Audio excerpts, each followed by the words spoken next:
Om Namo Narayanaya, revered Swami Swatma Ramananda Ji Maharaj, revered Swami Chandikananda Ji Maharaj, distinguished guests, respected elders, dear sisters and brothers. My name is Dr. Ashmika Fulchand, and on behalf of the Ramakrishna Center of South Africa and the Shree Sanathan Dharma Sabha of South Africa, it is my pleasure to welcome you today to today's AI seminar program. Thank you all for joining us this morning as we explore one of the most transformative technologies shaping our world today, artificial intelligence. To officially commence today's seminar, it is my pleasure to invite Mr. Rabi Hanuman, Vice President of the Shree Sanathan Dharma Sabha of South Africa, to deliver the introductory address. Ladies and gentlemen, please join me in welcoming Mr. Hanuman. Jai Shri Ram. The Program Director, Dr. Ashmika Fulchand, the President, revered Swami Ramanandaji Maharaj, revered Swami Chandikanandaji Maharaj, the officials of the Ramakrishna Center, the President, Mrs. Sabina Bisisar in absentia, and the executive of the Sri Sanathan Dharma Sabha of South Africa. Some of them are present here, namely Professor Brij Maharaj and Dr. Nuthan Maharaj. Distinguished guests, respected elders, dear sisters and brothers, my prem namaste and pranams to you all. As we present A1 wisdom in a digital era in partnership with both our organizations, the Ramakrishna Center of South Africa and the Sri Sanathan Dharma Sabha of South Africa, I am humbled, and it is indeed my honor and privilege to welcome you to this session. I'm confident that this will be a meaningful and a very beneficial get-together with both partners and yourselves present. I wish the presenters all the best in their endeavors, a very successful one. And I'm delighted to deliver a short message. Artificial intelligence, AI, is already part of everyday life. It helps choose the videos you watch, the songs you sing, the games you play, and even the information you see online. Many people use AI without even realizing it. It can feel like an invisible helper that works quietly in the background. AI can be useful and powerful, but it is important to understand what it can do and what it can't. For example, AI can recommend a song because it has noticed what you like listening. It can suggest a video because it has learned what usually keeps your attention. It can also help with schoolwork by explaining a topic, giving examples, or helping you organize your ideas. These are helpful uses of AI, but they also show how much influence technology can have over choices. AI has a lot of knowledge. It can find facts, explain ideas, translate languages, and summarize information very quickly. If you ask it about history, science, religion, or current events, if you ask it about whatever you want, it'll give it to you in seconds. But knowledge is not the same as wisdom. Knowledge means knowing information.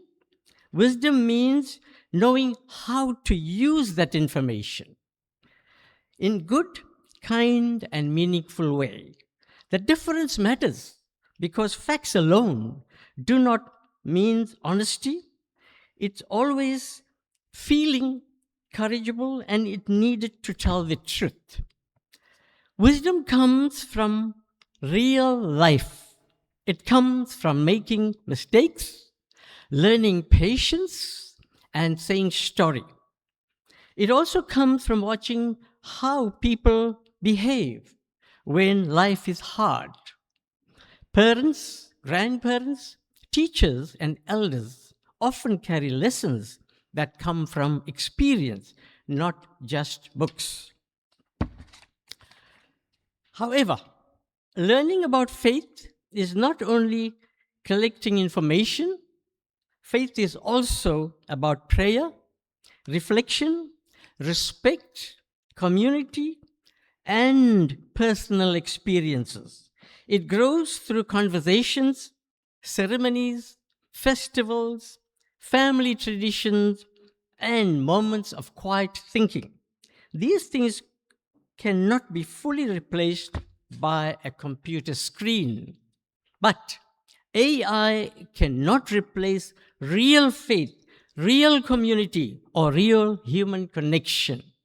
A computer can repeat words from a holy book, but it cannot feel peace during prayer, joy at a festival, or the comfort of being forgiven by a friend. There is also another reason to be careful. Not everyone on the screen is true. AI can sometimes make mistakes. And the modern technology can create fake images, fake voices, and fake videos. So, this means we must learn to question what we see, check information, and use our own judgment before believing or sharing. Okay, I must at this stage say that I'm wearing two hats at this function, and the other is the president of the Sri Sanathan Mandal in Stanger, and together with some of our board members that are present here and our youth, and of course the chairperson of our youth portfolio committee is Mrs. Aruna Singh, and the youth are here all with us. I thank you. Thank you very much, Mr. Hanuman, for your warm and inspiring introductory remarks. Your words has provided a wonderful foundation for today's discussion. Artificial intelligence is rapidly changing the way we live, work, learn, and communicate. While it presents tremendous opportunities, it also calls upon us to think critically about ethics, responsibility, and how technology can best serve humanity. Today's seminar has been carefully designed to provide valuable insights into AI from educational, career, and legal perspectives, culminating in an interactive panel discussion. Through the expertise of our speakers, we hope you will leave with a greater understanding of AI, its potential, its challenges, and how we can engage with this technology responsibly and meaningfully. Before we begin, just a few housekeeping announcements. To ensure that each speaker has sufficient time to present, we kindly ask that you reserve your questions until the panel discussion. If you have any questions, please write them down and place them in the question box located at the registration table during the break. During the panel discussion, questions will be drawn from this box and addressed by our panel of speakers.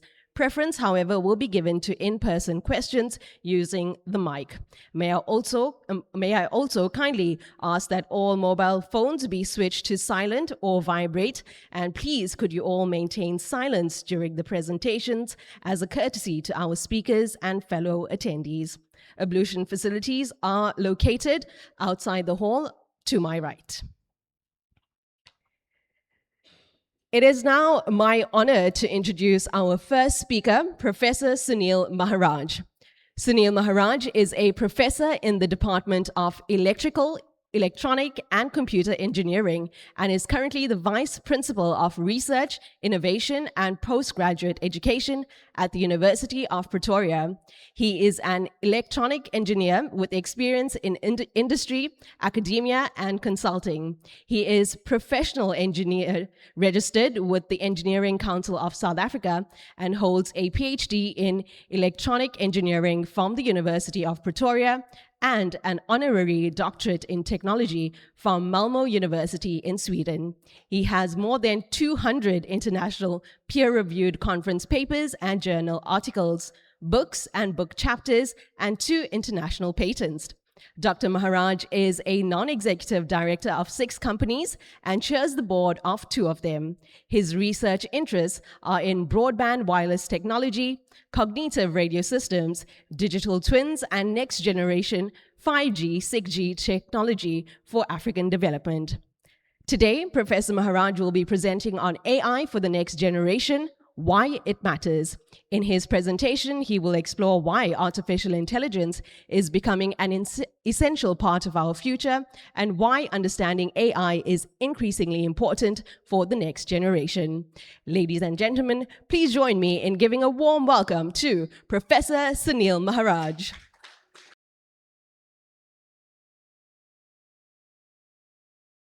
Thank you, Program Director. Om Namo Narayana to all of you. Revered Swamijis, presidents, vice presidents, dignitaries, thank you very much, and thank you for the opportunity for me to say a few words here this morning. So our previous speaker said quite a lot already. I'm not sure if I should anything else for me to say, but I'll try and say something based on what he said and expand it a bit more. So I didn't keep it very technical, but I see I thought a little more youth here, but I see there's a mixed blend of adults and youth. But anyway, I'll try and balance the discussion. So myself, I'm from University of Pretoria, of course. I'm not an expert in AI. I know a little bit of it. I use it because AI is changing very, very fast, and I'm sure some of us know something and some of us know much of nothing going forward. So my student, Daniel Naika, who is a master's student with me, he's, I think, a bigger expert than I myself, so he helped me quite a lot to put some of the stuff together. So I thought maybe I'll start off by, since we have quite a diverse audience here, so I thought maybe, I'm sure as the previous speaker indicated, that every one of us uses ChatGPT, Gemini, Claude, Grok, whichever one you use. I mean, there's hundreds of them out there. And of course, I'm sure you all use AI without realizing it sometimes. Even coming this morning, I got lost coming here using Waze or using Google Maps or whatever it is. I think you use that. And of course, I think, how many of you think that AI is going to take over our future jobs? Wow, okay, cool. And of course, just to get a little excited, how many of you are scared of AI? Besides the ones that thought to take your jobs, maybe you'll be scared of it. So you're embracing it. That's great. You're embracing it. That's wonderful. We have to embrace. I remember when I started off as a young engineer, when the cell phones just came out in the 90s, people thought, oh, now cell phones, who needs a cell phone? Two of us may need a cell phone. Most don't need it. And even the regulator at that time. And look at how pervasive and how it changed our lives going forward, for the good and for the bad, of course. So I'll try and I think give me 20 minutes. I hope you can give me a few minutes extra because I've got a few demos I'd like to show you. So we created a website to show you a few things. If we have time, I'll try and show you 1 or 2 or 3 things. Then what happens behind the scenes, because very often we just do things, we type something, we ask something, or we use Gemini or whatever it is, but we don't know what happens behind the scenes. So I'll try and give you a little snapshot, but not details because I've got very little time. So I'll talk a little about what we think AI is, and of course we all rely on LLMs, which are large language models, and of course why AI matters for young people, and of course the social media which we heard about, and of course the good, bad, and the deep fake, which our president mentioned. But I'll show you a little bit on that, and using AI without, of course, cheating yourself. As soon as we have lots of youth here, and I come from a university environment, and Professor Brij Maharaj, who's also from university, will tell you that what a challenge this is becoming among the youth who wants, youth like quick answers for everything, right? If they want food, Uber Eats. If they want quickly go into ChatGPT, get me an answer. Go to Grok, get me an answer. And if they want everything instantaneous, and if they want to do an assignment as well, they want an instantaneous answer because they don't want to read all those readings to do that. And that can catch up with you and has severe consequences, whether in high school or at university. And of course, I think why Africa needs data scientists and the studying. Since I'm at University of Pretoria, I have to punt a little bit of our university. So what AI is and what actually is and what it does, basically. So So AI doesn't think, it's not intelligent. We think it's clever, it's not clever. It just uses data. It uses data to do things in a scientific way. And as a result, it can give us certain things. So of course, as you know, unlocking your phone, using face recognition, TikTok, keyboard, whatever you use, it's basically take some input, as you can see on the extreme left, whether you've got a dog or a cat, and you want to find something, it has an input. It has a whole lot of neurons, so what it does basically, it does what calls basically finding some local minimum and based on certain criteria. So it performs certain tasks. Usually it either thinking like what requires human intelligence, but what it does basically is recognizes, predicts, decides, and creates. That's what it does. So it doesn't think, it cannot think. Only humans can think. So there's a differentiator between what we do and what AI can do. So as you can see, I mentioned the 4 verbs there.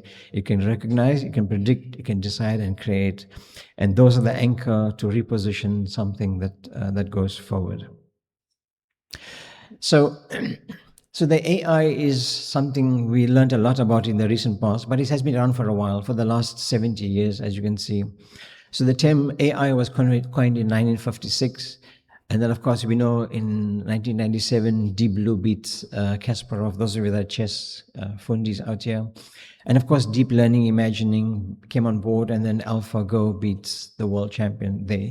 And in 2022, it became a big hit because of ChatGPT. And why? Is because of computing power, the capability of using computing power to give you things that you like. And of course, we are now in 2026, we're young.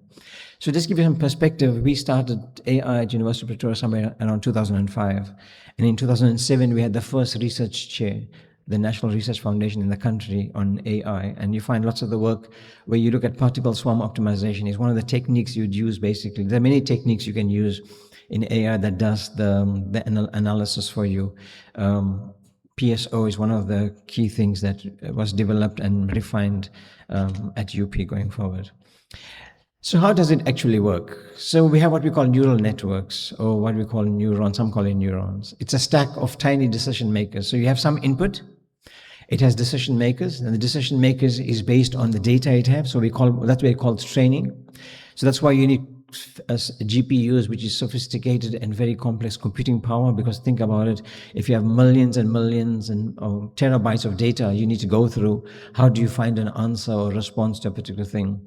So as you can see, the picture on the left has some input, the neurons basically, it takes this basically and it has some training, and you can show many examples on that, and it's stuck, and it has a kind of what we call decision makers, and the decision makers, it continues guessing until it doesn't say right, but slowly gets less wrong. So that's the difference, until it converges to a particular solution. So that's why it talks about it guessing and passing it along.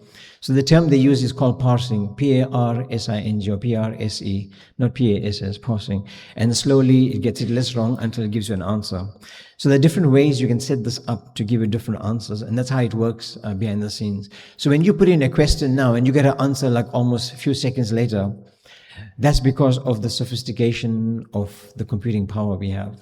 Because you think it's all happening in a little laptop somewhere. No, it's massive computing power. So, and that's sitting in the cloud, can be sitting anywhere in the world.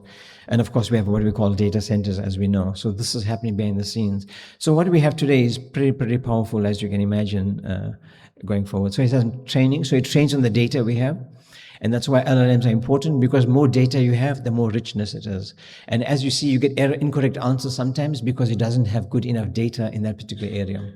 And one classic example would be, for example, in African languages. If you look at Sotho or Tswana or Xhosa, and try and do something there and get some translations going, then see how incorrect it is in that. And of course, there's lots of work going on in Africa on that. I'll talk about that later. So it's not a brain, it's a pattern matching. It doesn't images, it uses pattern and pattern recognition based on things. And I mentioned PSO, particle swarm optimization, was a technique developed. Now think about it, it talks about it's real life. And PSO was developed by two, one was an engineer and the other person was a psychologist. Think about the ideas come from there. And it's basically modeled on how fish swim in a shoal of fish, and basically the fish are trying to manage themselves from predators, and that's one of the things, or flock of birds. So those techniques that it uses in the back end are based on that. And then some more recent ones you find on what they call using ant colonization. The way ants move, go and get food. it uses those real ways of modeling them in mathematics. And as you know, computers use binary, 1 and 0. So how you model that mathematically going forward. So one of the big things we know about is LLMs. How many of you are developing LLMs here? Nobody. Well, you should start doing that. So there are lots of courses available to do large language models, and that's important because that's what's happening. That's the engine room of doing things. So you find fake information, so people use it in a deceptive way. So what's an LLM basically? So an LLM, as I'm saying, it does the same trick. For example, when you type words on your keyboard, I am going, and it will find some answer for you or give you some words going forward. So it's predicting some of the things. And how it predicts, basically, maybe you used some data earlier on. For example, maybe you're going to the gym in the morning, and maybe you're looking in the morning some website on Adidas or Mr. Price Sport or wherever it is. So it has some information. The information it uses to converge an answer to say, okay, I'm going maybe to the gym, or I'm going to shower, or whatever it is the case is. So it uses those predictive analysis. So the prediction it uses, for example, I can show you I'll try and show you an example that quickly we can go through. So this is when we set up a website here, Streamlit. So for example, let's say ask it a question, start a sentence. Like I mentioned, LLM is basically something on steroids. We basically use one word at a time, or it can use now tokenization. It can do sentences for you. So let's take an example like this. I said on Diwali, so I'm asking you to give me some examples on Diwali. So I set up a thing called a temperature. So temperature means how accurate or how reliable I want it to be. So I can go to 0, means it's a probability. Probability means it's 0, means like a robot. It'll give me the same answer all the time. Or I can go to a poet, a philosopher can give me variations. So I took a temperature of 0.9 close to 1. And when you run this thing, it gives me 3 different, say if you talk about what is Diwali we light, on Diwali we light, and it gives me 3 different answers. Can you see the answers are slightly different? They're not exactly the same. So when you put in a request, it'll give you a particular answer. And if you put the same request again, you'll see you get a slightly different answer. So that's the variations you can get. And that's what it's doing in the background, converging to certain accuracy. For example, if we have time, maybe I should do it now. If I go to, let's say I go close to 0.1, and if I do this again, and you see it'll give me almost the same answers.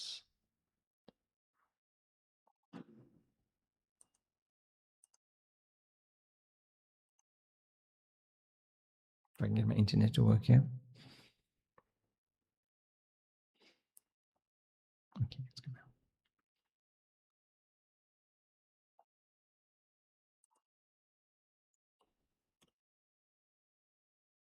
Anyway, I'll show you later. But basically what it'll do, it'll give me almost so you run 1, run 2, run 3 means it's running the same question or same query 3 times.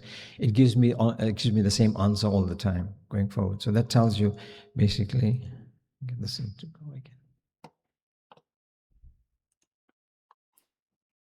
So this is an example we ran, and then which I can.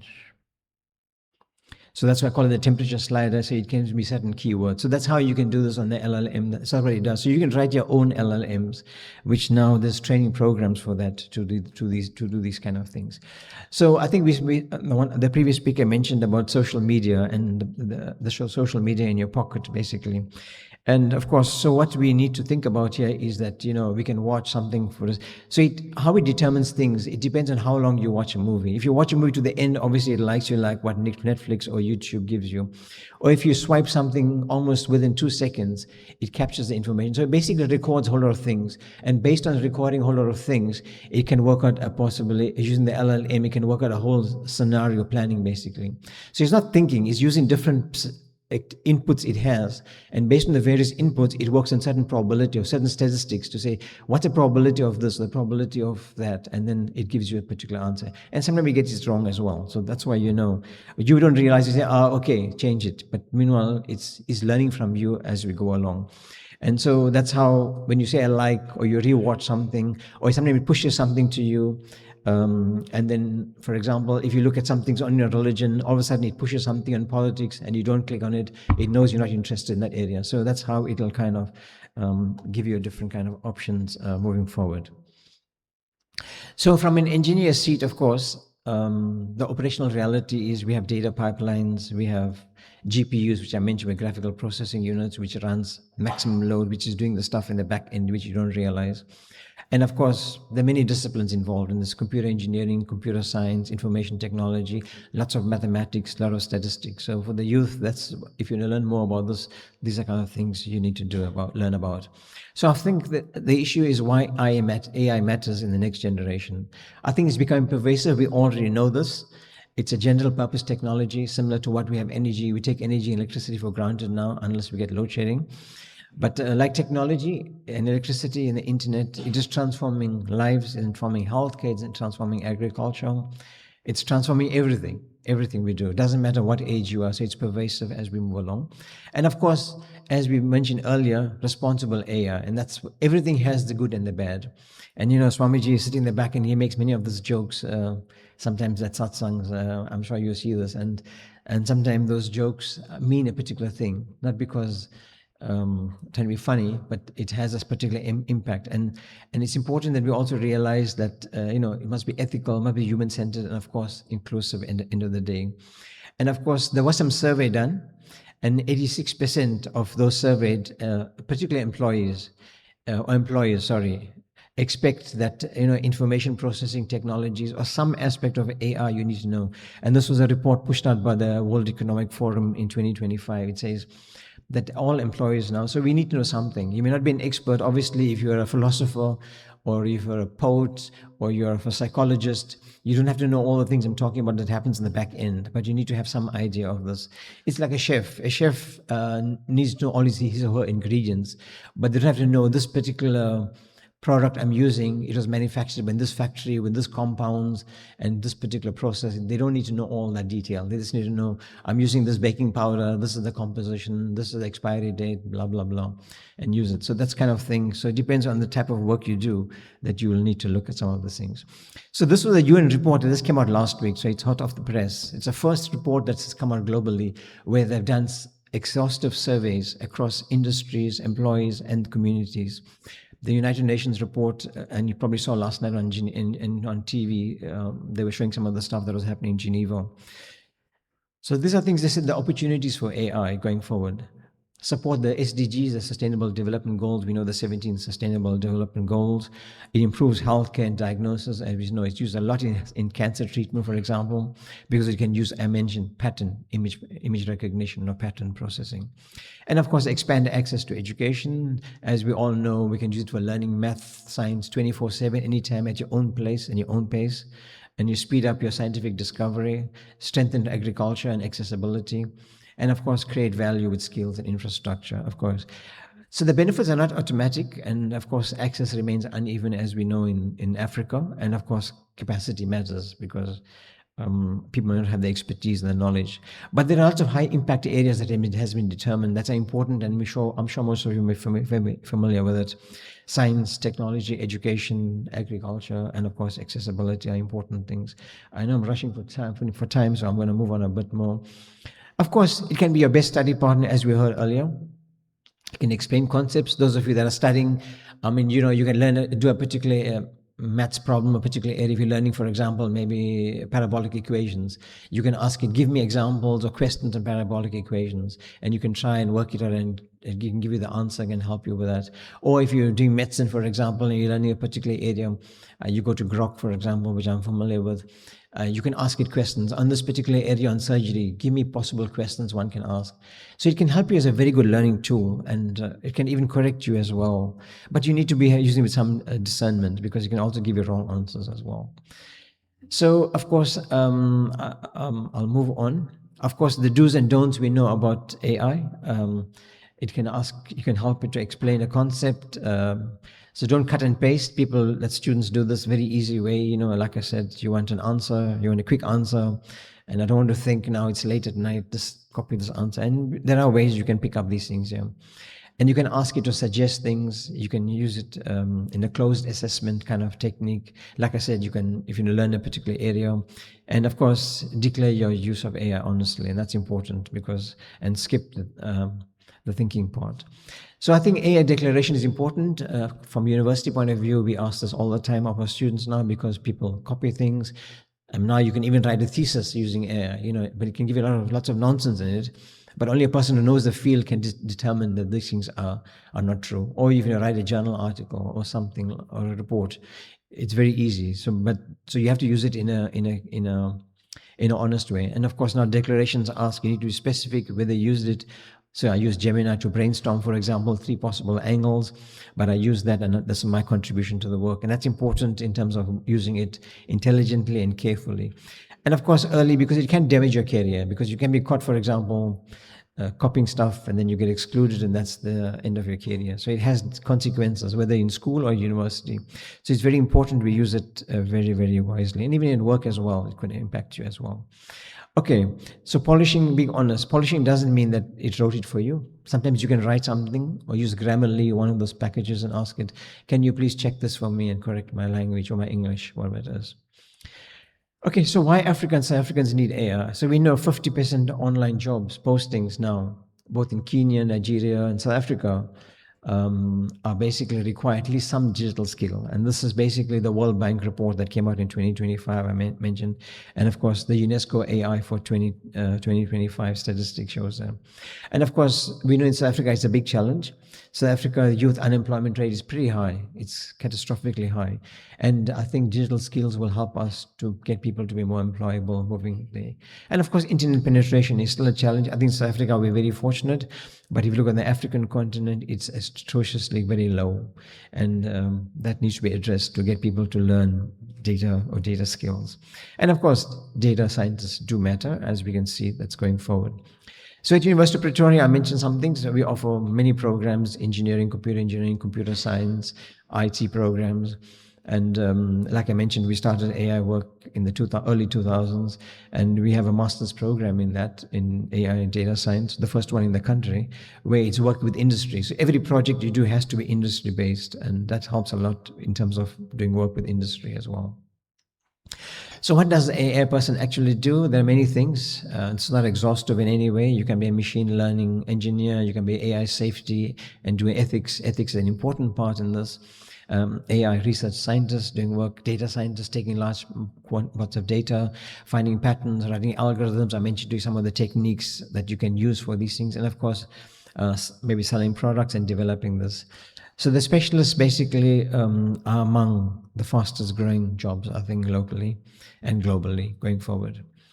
So now the part that maybe will scare you a bit, the deep fakes we heard about, the hidden bias. So it can give you easily hidden biases, and you can create this, and misinformation at scale, and of course, hallucinations going forward. And there are sites that this is not exhaustive. So for example, you can spot a deep fake. They are becoming very difficult. So there are some sites, for example, I put out here. These are not exhaustive. They change all the time. Some go down, some new ones come up for different reasons. And how you can build AI. If you learn how to build AI, you can use this. And you can learn how AI works. There are many sites you can use. And this, please, so you can look at many sites. Or you can ask GPT to tell you where the sites I can use to build AI tools out there. And of course, you can use that going forward. And of course, the risks, this came up also in the recent United Nations UNESCO report last week. Some of the risks which we're familiar with, but I think it's good we forestate again today. I think mental health harms and dependency on it, we become a slave of it, and that's dangerous because we become too lazy to think, and we think, oh, go to GPT or go to Grok, where will give me the answer. Deep fakes and online abuse, because we can create this, and we don't have time today to show you this, but we can create our own little scenario where it can zoom into fakes or misinformation or disinformation all the time, and you believe that to be the gospel truth. Whether it's in religion, whether it's in science, or whether it's in any area. And there are ways it can do this for you. And basically by feeding you certain things, you say like, or you read that. So it kind of, like I said, it uses pattern recognition, but recognizing where it needs to converge in your thinking and your inclinations.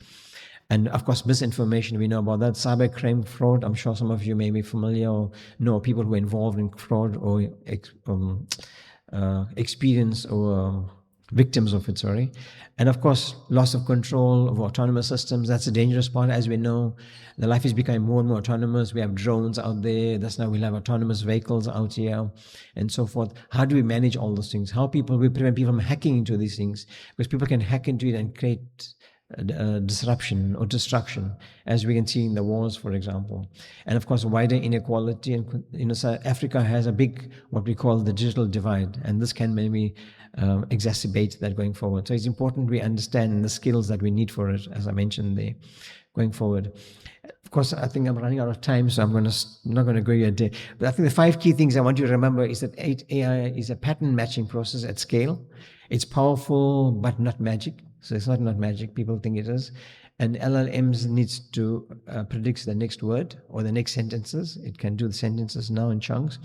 It's already in your pocket. So recommendation and filters are there. It can be wrong, biased, or faked. So please don't take everything as gospel. And of course, confidence is not correctness. So it gives you things in confidence. It doesn't mean it's correct.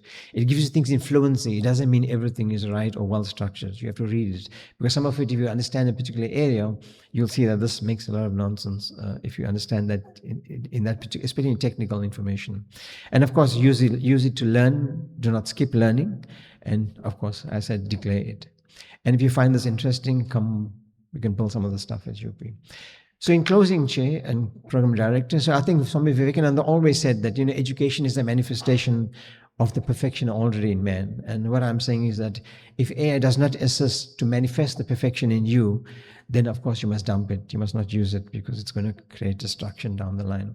And of course, I think student who copies AI loses the student or loses to the student who basically learns with AI. So it's important you learn with it as a tool, not as your slave going forward. And thank you very much. Thank you, Professor Maharaj, for that insightful and thought-provoking presentation. We sincerely appreciate you sharing your knowledge and expertise with us this morning.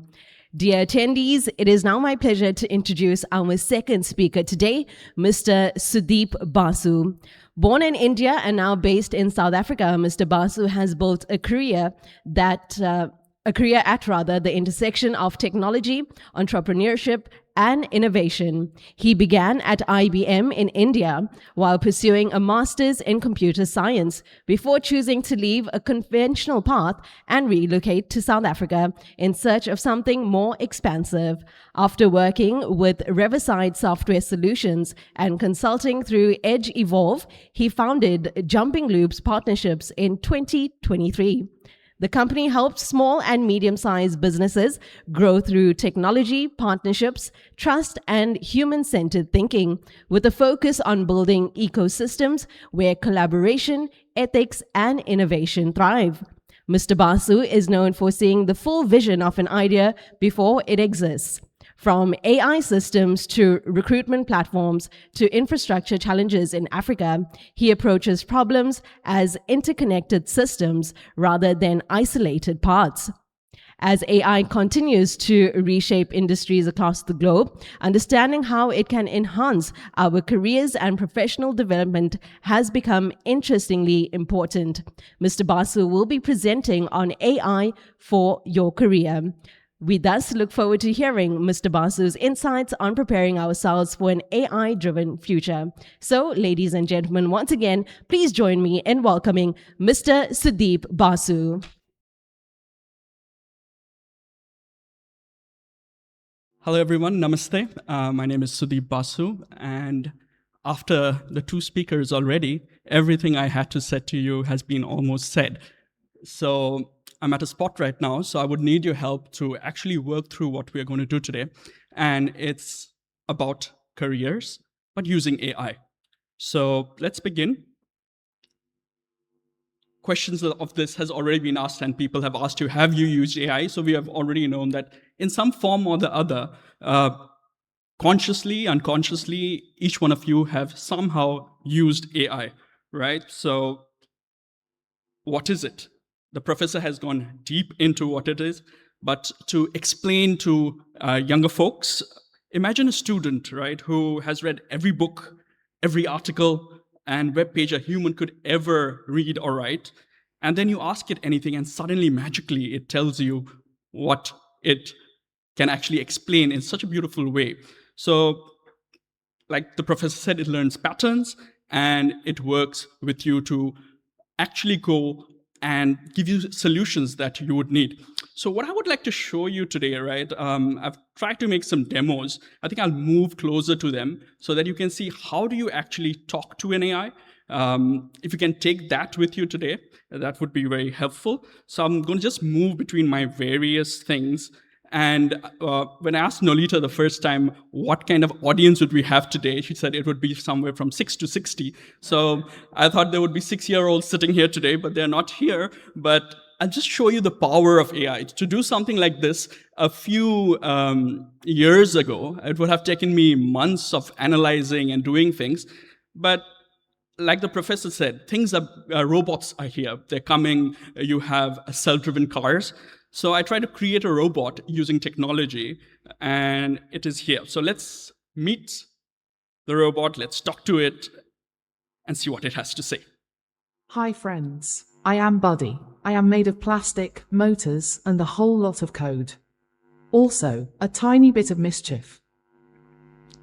Okay, so we have Buddy here. Buddy has an antenna where he talks to the cloud. He gets his information from there. So with that, he also has a heart, the chest panel where Buddy, power source, and the chips for analyzing and doing things is. Buddy can move and do things for you as well. So to build a Buddy is what you have the capability to do right now. If you were interested in having an AI with you, which is personal, doesn't go out, before to do it was a challenge. You would have to have thought, how do I do it? But now with technology, you can actually go deep within and build it. So that was Buddy for the kids. We don't have kids here today, but it's good. So there's always that question, does AI really replace me or does it amplify me? In my area of work, just a few years ago, to do things would take huge teams, 10, 20 people with different kinds of knowledges. I've always wanted to build things which couldn't have been built before because it was tough to do.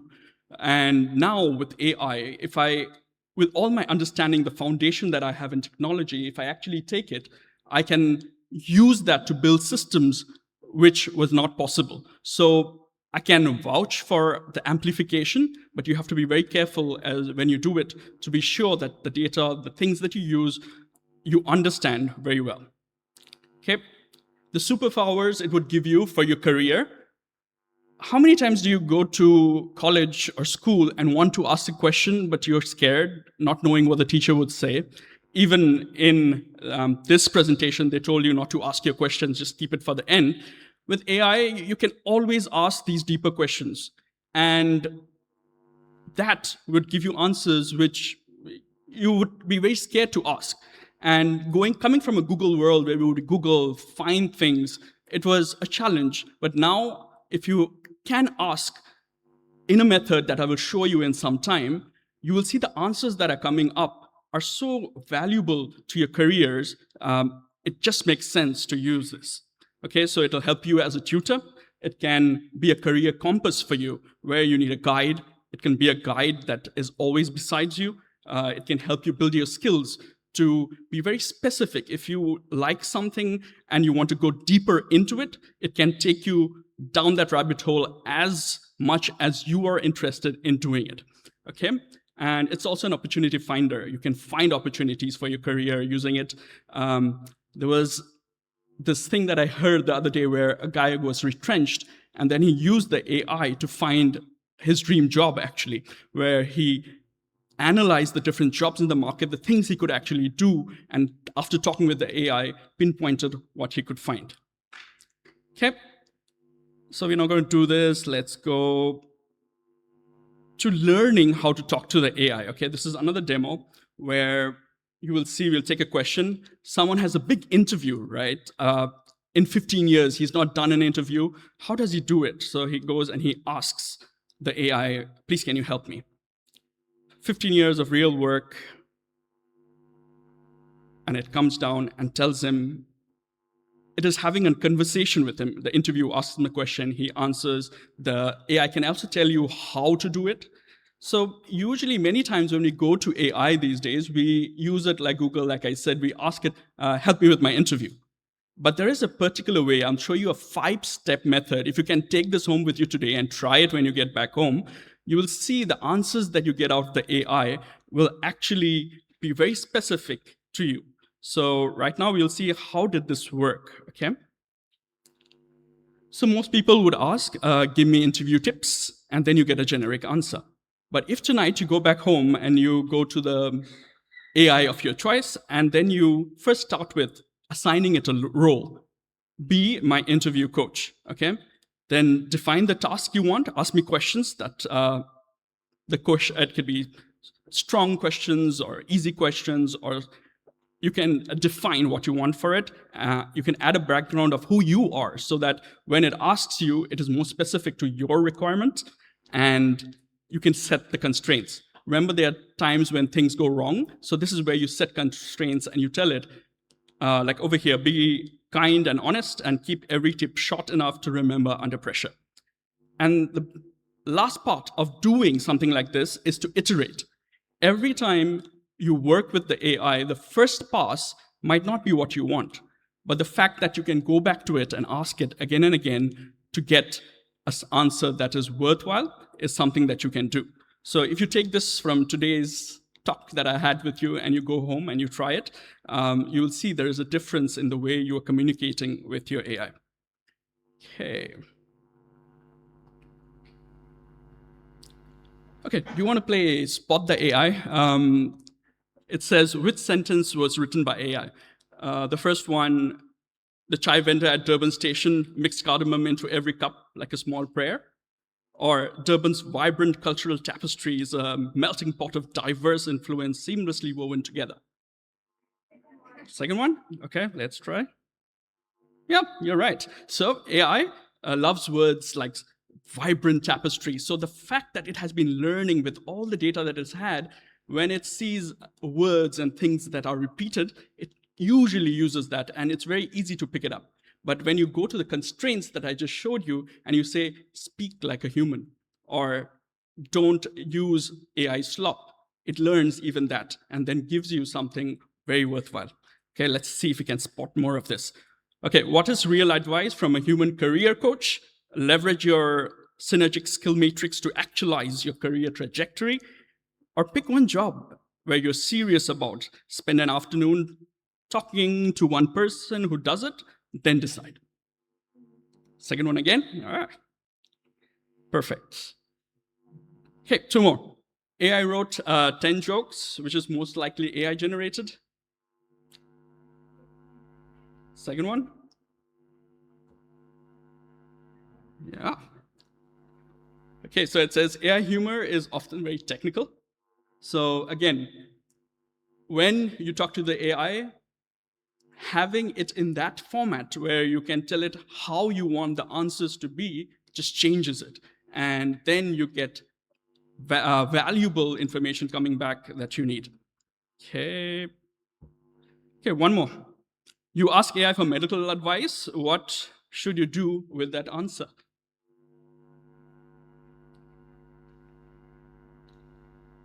Do you trust it completely? No? Right. You use it for better questions when you see a doctor. So that is how you use it. Like the professor said, you just don't copy paste. It is almost like an assistant that is with you to make your life much, much better. Okay, let's go. So what can't AI do? All right? It doesn't have compassion. It doesn't live the experience that you live. It doesn't go to college like you do. It doesn't have breakfast. It doesn't know the taste of, I don't know, what did we eat today? Okay. It doesn't have wisdom and judgment, and it doesn't have true originality. When you look at the spiritual side of things and AI, I think this is one of the best times in the spiritual journey where a deep question of who am I actually just comes to the top. Before, when anyone asked you who you were, I was an IT person, you were a professor, someone was a monk. But when the AI does so much of what we can do, and with time, I think the deeper question of who I am comes so much to the surface that allows us to look deeper as spiritual beings to going to the next level. Okay. So as they say, as many faiths and as many paths and as many tools, as many doors, what matters is the heart that holds the tool. Many times you will go to various of these environments where people are talking about AI. There is a fear of what AI can do. Always remember it is a tool, and it is the person who is holding the tool. And once we hold it with a lot of love, a lot of care, we can do so much with it. Building tools and situations for people what could have taken millions of rands to do, now a small team of people can actually make applications that help the world. Okay, so I wanted to take a deep dive into an AI engineer who uses AI to help people, and it's called a forward deployed engineer. So people worry that jobs will be lost, but there are new jobs being made as well. Okay, so what this engineer does is he is sent to people, he sits with them, and he works out problems. Before to do this, you would need a huger group of people coming, sitting, and analyzing and doing things. But now, with the power of AI and understanding technology, someone could go, learn, and use this to build these solutions. So it is the engineer who is sent to people. They are half engineers and half guides, okay? And they do full translations of what people want. How do you begin? You begin with the foundation in school. You take mathematics, you learn logic. You also have to be really good in English because you need to communicate, because as good as technology is, it stops at a point where you are not able to communicate with the people that are going to use it. So being a career-focused seminar today, always remember communication is key. With all the other technology and the foundations that you will be building up to, and with AI, you can be supercharged in doing all this. So on the foundation in the school years, you will do mathematics, you'll do English, you will learn a little bit of programming, and then you will go through to learning to build. One of the most critical things is the knowledge and information is very good, but if you cannot build something and have that ready for yourselves, in the market these days, it's challenging because knowledge is almost a commodity now. But if you know how to build and you know how to take this knowledge and put it all together, that would be something that you take to market as a young person coming out of college. Okay, then you get your first engineering job, you learn out there, you then learn the different AI layers. So like Professor was talking about the courses that are there, so take an interest in learning these various courses. And also the human layer. So we should never forget this. The emotions behind creating solutions is key in an era where everything can be done so quickly, so easily. But to sit with someone, to show them what I am here to do, how to help you through your problems is what we should be doing. Okay, then once you have all done all this, you become a forward deployed engineer, you get there, and at the end, it is all Sabha, right? You are with the people trying to build all this and giving them that. So, like Swami Vivekananda said, they alone live who live for others. So with that in mind, I would thank you for listening to me. If you have questions, please write them down, and we will take them from there. Thank you. Thank you very much, Mr. Basu, for an engaging and informative presentation. Your insights into how AI can support career development has certainly given us much to think about this morning. It is my pleasure now to introduce our final speaker for this morning. I would say the rose amongst the thorns of our speakers, Ms. Rekha Singh Semnarayan. Rekha Singh Semnarayan is an attorney of law with more than 26 years of experience in the fields of regulatory and commercial law.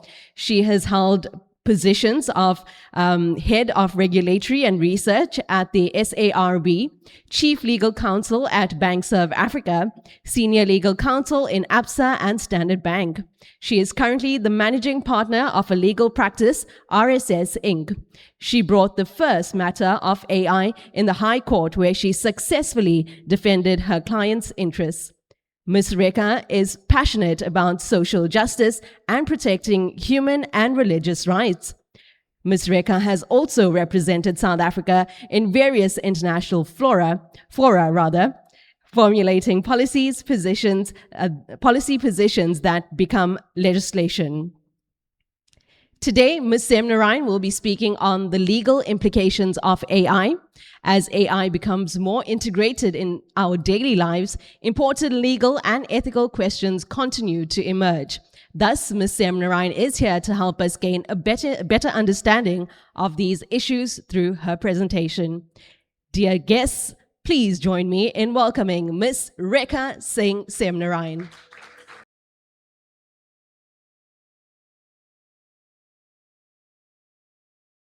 Om Namo Narayanaya.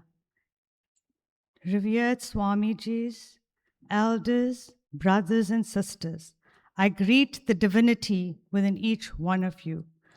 I would like to thank the Shree Sanathan Dharma Sabha and the Ramakrishna Center, my spiritual home, for giving me an opportunity to share on a subject that I'm very passionate about and which I think is something that we cannot ignore.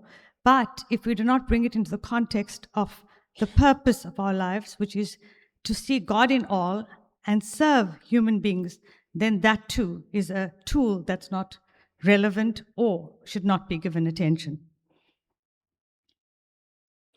I just want to start by sharing something very personal to me, and it brings it back home. Last year, a week ago to the date, we were in the High Court on a matter where my client created an AI product, actually an AI audit robot, that was able to detect any fraud, any form of misconduct, any lack of governance through a big organization, even including a bank.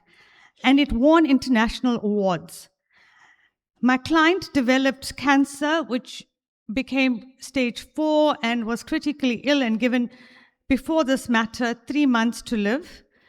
And in that time of feeling completely helpless, we have a capital scavenger that came and made him sign over the rights of this genius product, and wanted him to continue being a slave and build and build and build and make hundreds of millions, because that's what it cost, for the rest of his life.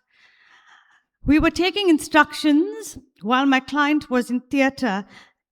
We were filling affidavits when my client came back from the oncologist who told him, give up everything, you've got 2 more weeks to live. Miraculously, my client went to Bharat, India, and he had treatment with AI. I mustn't get emotional because it's so dear to me.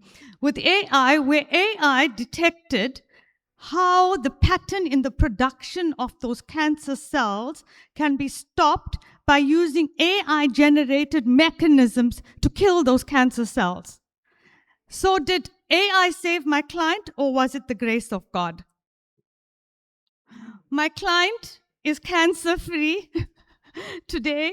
We won the case. We got rid of those scavengers. And my client and I are building a product. I can reveal the name, but we haven't taken it to market yet, called Ubunye. I'm very passionate about mentoring youth. There are youth out there where girls are being abused and don't know where to go to. Mothers are being hit and they don't know what help to seek.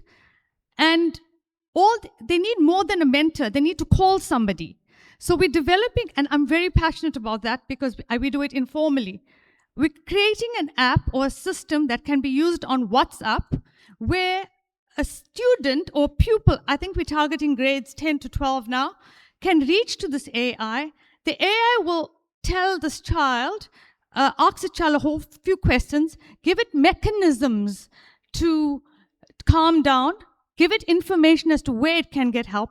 But most importantly, if there's a sexual predator that's luring this child on the other end, the AI will detect that and send a signal to us as the organizers so we can stop that. So the AI will provide some sort of initial help and will link professionals to students out there. Now, for me, if tools cannot be there to serve society, then it serves no purpose. And that's where my passion with human interest comes. So I'm grateful that my client is alive and we're here today. So I get carried away with these human stories. So call me back to order and I'll go back to my slide. So forgive me for that. An attempt by humans to replace his or her own or their intelligence. Is that possible?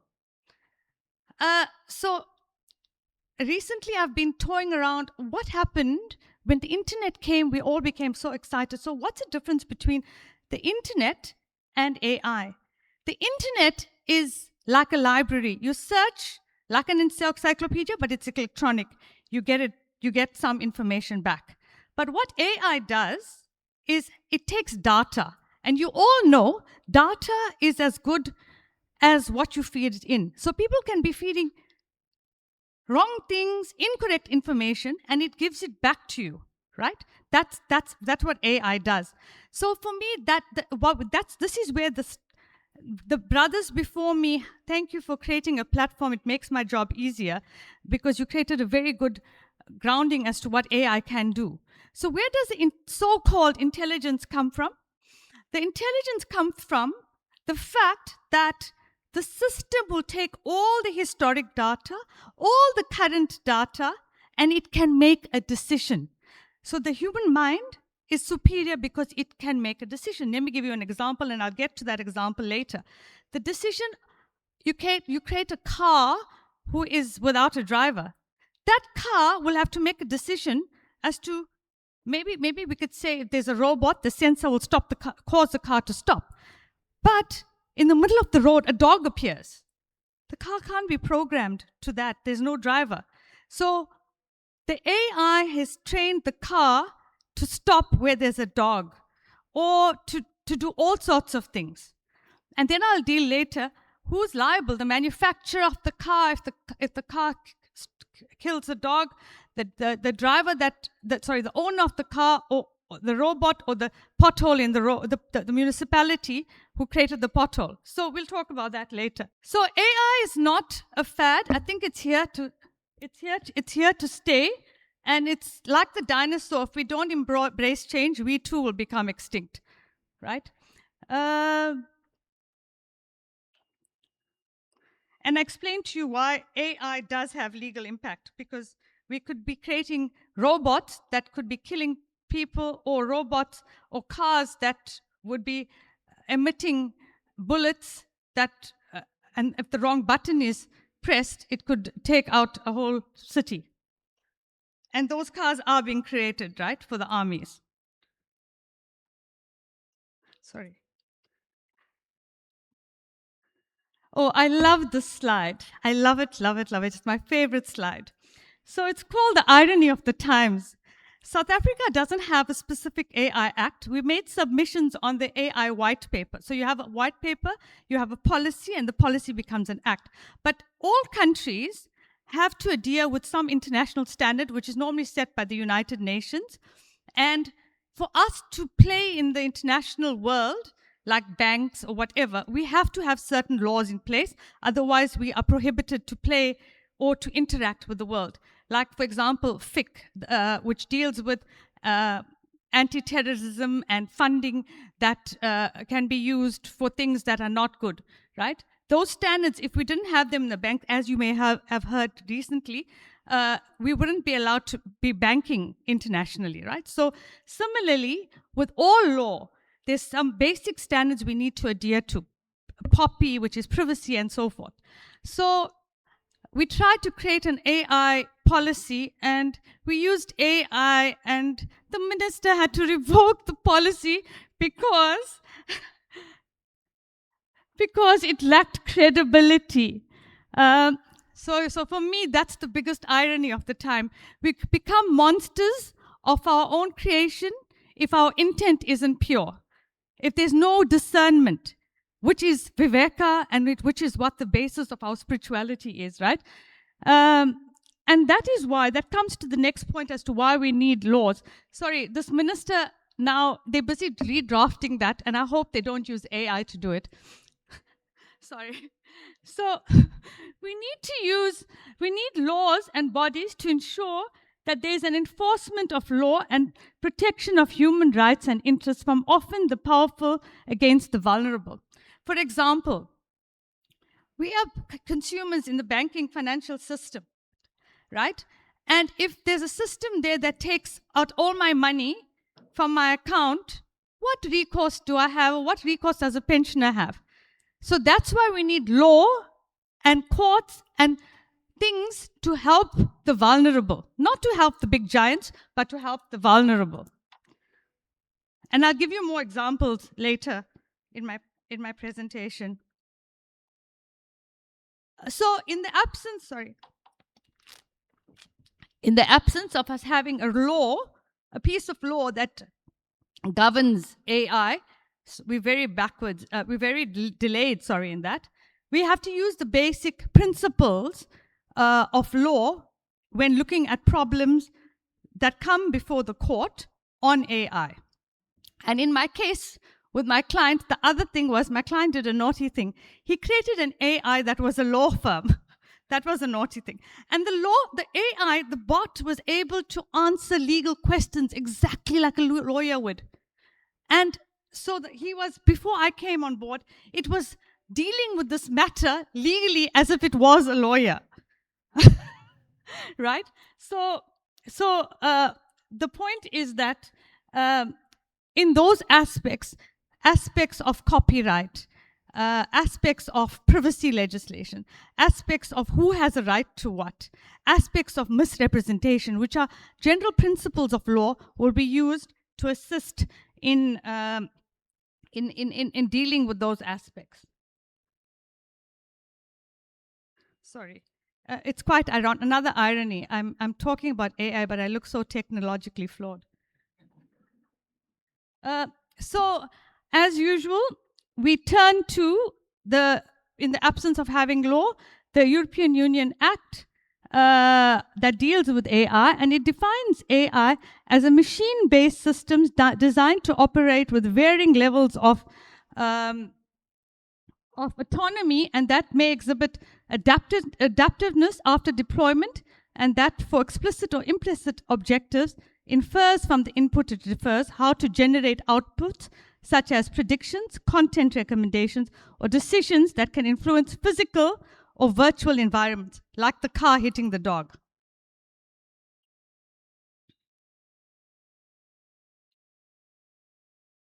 Sorry.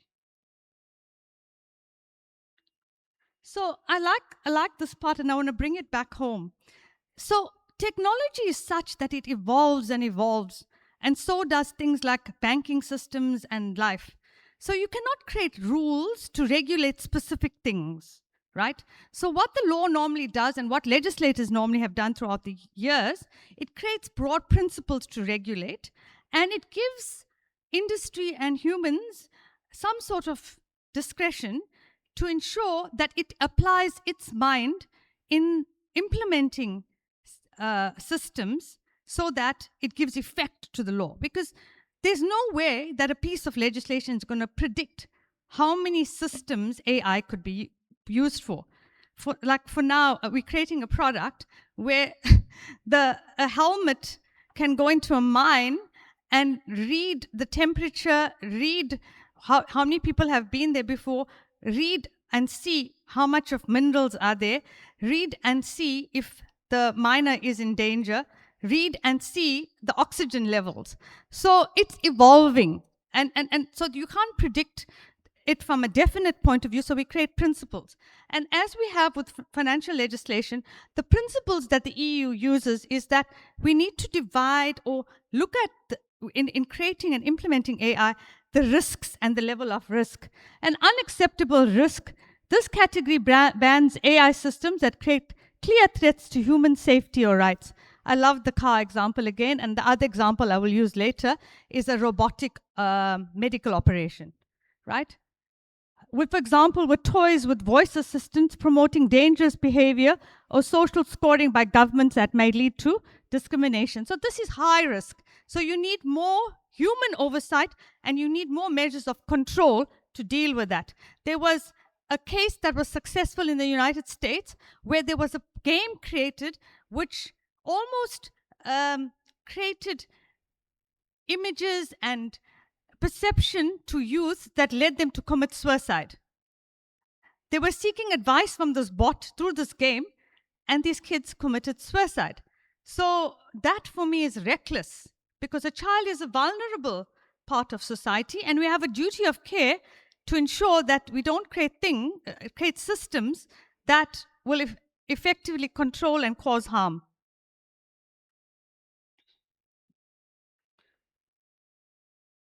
The minimal risk is the lowest level of risk that's set forth in the AI Act, and it refers to applications like AI-powered video games or email spam filters. But I spoke about where not all video games can be that innocent. This level targets AI systems with specific transparency needs, like using a chatbot bot for customer service. But what the law requires is that I must be told that I'm talking to a chat box and not a human being. That level of transparency is important, right? And I'll go on to say, if you look at consumer protection legislation in most sectors, it requires a level of transparency where the supplier or the service provider speaks or is completely transparent in the kind of mechanism it's using to give you advice or support.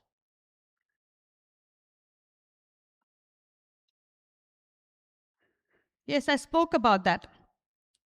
So this is my favorite one, another favorite one that I spoke about earlier. And it's about who in a system is liable for the harm. If we talk about where the children committed suicide, is it the parents? Is it the computer, the hardware? Is it the game manufacturer? Is it the school? Is it the friends that told the children to use this game? So each one has to be looked at in the circumstance. And I like what California just did. And this for me is excellent and should be used everywhere.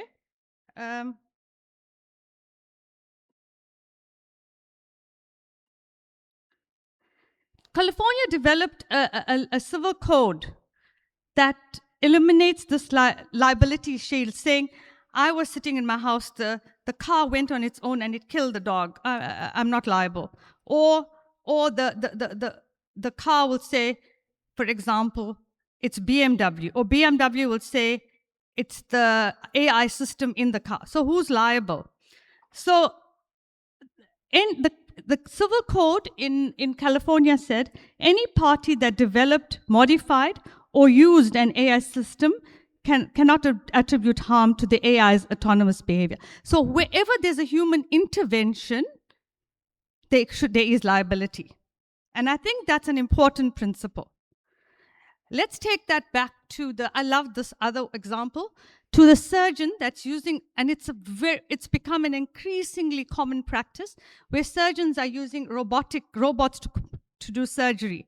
So you can have a few things. You can have a surgeon where with his hands, he controls the robot. You can have more common than that. The surgeon is just before a screen. He could be in the room of the surgery or in another room, and with the screen, he's controlling the hands of the robot or whatever else of the robot to do the surgery. Or in some places like telemedicine, the robot is there with one person or no person doing what it needs to do. A real life case is a relative went for an operation, and while the operation was continuing, the robot stopped. Who is liable? That's the question. So there that answer comes back. Whoever has had some sort of human, interaction or will be liable. So for me, if we analyze that one, if the doctor did his or her due diligence and checked what are the things can happen if the robot stops, and he took all measures to prevent that, he may get away from liability. But if the doctor didn't, and he has taken a hypocritical oath to save lives, he has not looked at the system with scrutiny to check what its risks are, and he continued, I bought the system because my other colleague bought the system, let's go and operate and cut these people up. Then he could be liable. The manufacturer of the bot system could be, the robot could be liable. The hospital could be liable. And how do you place liability when there's loss of life? How? Life cannot be replaced. So we're dealing with something that's extremely precarious, and it deserves discernment and human oversight. Okay.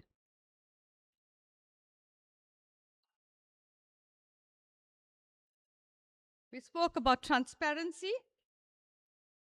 And I spoke, when things are high risk, the deployers have responsibilities for ongoing compliance, monitoring, human oversight, and transparency obligations once they decide to put a high-risk system to use.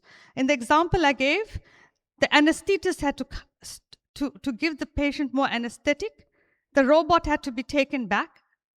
They had to stay the operation, and another robot had to be brought in. Real life.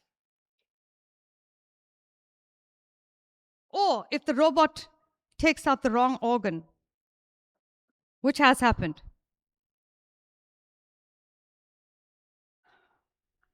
And these are some of the principles, and I'll go very quickly through it, which are very important in risk mitigation. Transparency, as I spoke about. Privacy adherence. So besides liability, privacy is it's a concept that forms the fundamental aspect of human rights. So if information goes into a system or a database that contains people's private information, there has to be limitations for this not to be revealed. This includes people's confidential personal information, people's experiences in courts of law, names of witnesses in matters where their lives could be at stake because of obvious reasons, rape victims, murder victims. So all of this data is available in pockets. But if we're going to have systems that are going to churn things out and impede on people's privacy, and you access that information, you could be liable too. So here again, human discernment is required, right? And I spoke about human control, especially in high-risk areas. This thing about this carless driver freaks me out still. Because we have potholes. So if a carless driver goes into a pothole, it may give the signal that we're in war or something, and it may do something which I don't want to go there. Right? And there must be fair application. So I'd love this one too. So if you all know banking, and I like the other example, two examples. The brother spoke about the university and banking. So more and more marking is done of exams using AI-generated tools.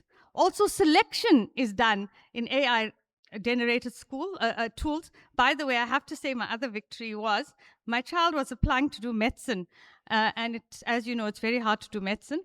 And an AI-generated tool in one of the universities, it wasn't yours, Professor, put him at the lowest rank, and I acted like a confused mother, and I asked, please tell me what happened. I'm so confused, and my child is very stressed. They went back to the tool, and the tool, my child who did A levels, which is 3 subjects, was rated on the basis that he did IAB with 7 subjects, and was put at the bottom of the pack. And after challenging it, he got a place at the said university. Professor, please don't do this to our dear children, right? Now imagine having a robot marking my exam on a history exam or a philosophy exam. How will the robot know the context of what I'm expressing? And that's what is being done because tools are being created to mark.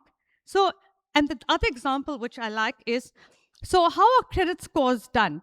The basis, it's a human right issue. My right to apply for credit for my tuck shop business, my right to apply for credit to buy my first house is all based on data that's in the system. So I go there, I just started work, I'm an Indian woman, I'm working in this sector, this is how much I earned. It all goes into the system, and the system generates an answer to say, women that are in your legal sector who have started work are likely not to get jobs in the future, and you will not pay back the credit, so your credit is declined. That's how it is. That's how credit application is done. So there's an immediate bias. Firstly, it assumes that law students are not going to get jobs. Secondly, if I was a man doing engineering, would I stand a better chance of getting the loan? So there, this human biasness comes. Even in the marking, Professor. Sorry, I'm sorry. I have to say it to you. Even in the marking, there's an element of biasness comes. And then my husband says, you can create a bot to ensure that there's no bias. No, I don't think so. Human oversight has to be the overriding thing. So where it affects human rights, there needs to be another level of control and accountability. There should be comprehensive documentation and recording all AI operations, allowing for scrutiny, accountability, and necessary corrections. If you don't do it, you'll be forced to do it, because I will go to the National Credit Regulator and say a green bank declined me credit, and I have no idea why. The green bank then has to tell the National Credit Regulator what systems it used and why was Raksha not granted credit.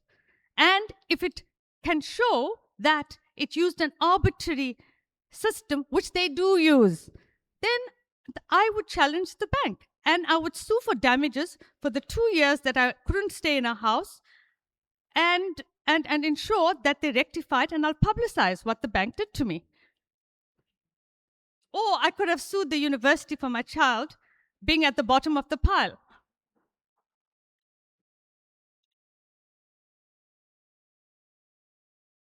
I spoke about governance and accountability.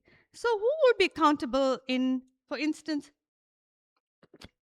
a BMW operation, the car that killed the dog? So you need to have structures in organizations that sets out who will be accountable for what, and to ensure that there are oversight measures. And all of this needs to be scrutinized, because as you know, in terms of the law of South Africa, directors and executives can be held liable for personal harm. So it's not a joke. People, you need to take and even trustees of NGOs, directors of NGOs can be held liable. So like if I proceed with the bot that we're creating to help children, to create mentors for children, if one of those children get harmed by one of those mentors, who's liable? The NPO, which I will be a director of. And from a human perspective, can I undo the harm?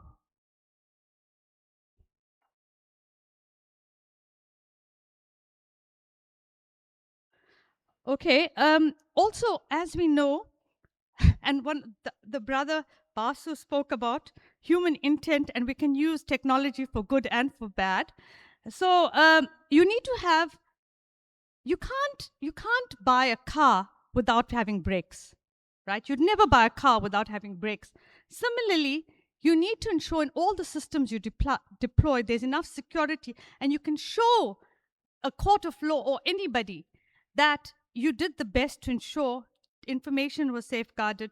There were security measures to ensure there was no interference or no cyber security risk that went into the system. I was talking to Shiva earlier about you could, through the dark web, and I'll tell you what the dark web just now is for you that don't know. I could create a system, an algorithm, where I take out 5 cents a month from every South African person belonging to a certain bank. the dark web or programmers can do that. That's what they learn to do. They learn to hack. So you need to ensure as a business, as an NPO, that whatever advice or services or whatever you do, you got to think of all the risks and ensure that you mitigate against it. I like to use this other example, which I like to share, that not everything dark is bad. So we were hijacked and kidnapped as a family about 3 or 4 years ago. I can't remember, right? About 3 years ago. And tracked our car to being in Durban when we were near Heidelberg. Hours had passed and nobody knew where we were. The hijackers and kidnappers took all our phones. A friend called a friend, and I'm not going to say who these friends are, and intercepted a system, I'm not going to say which system, and found our location. Good or bad? I'll leave it to you, but we were found.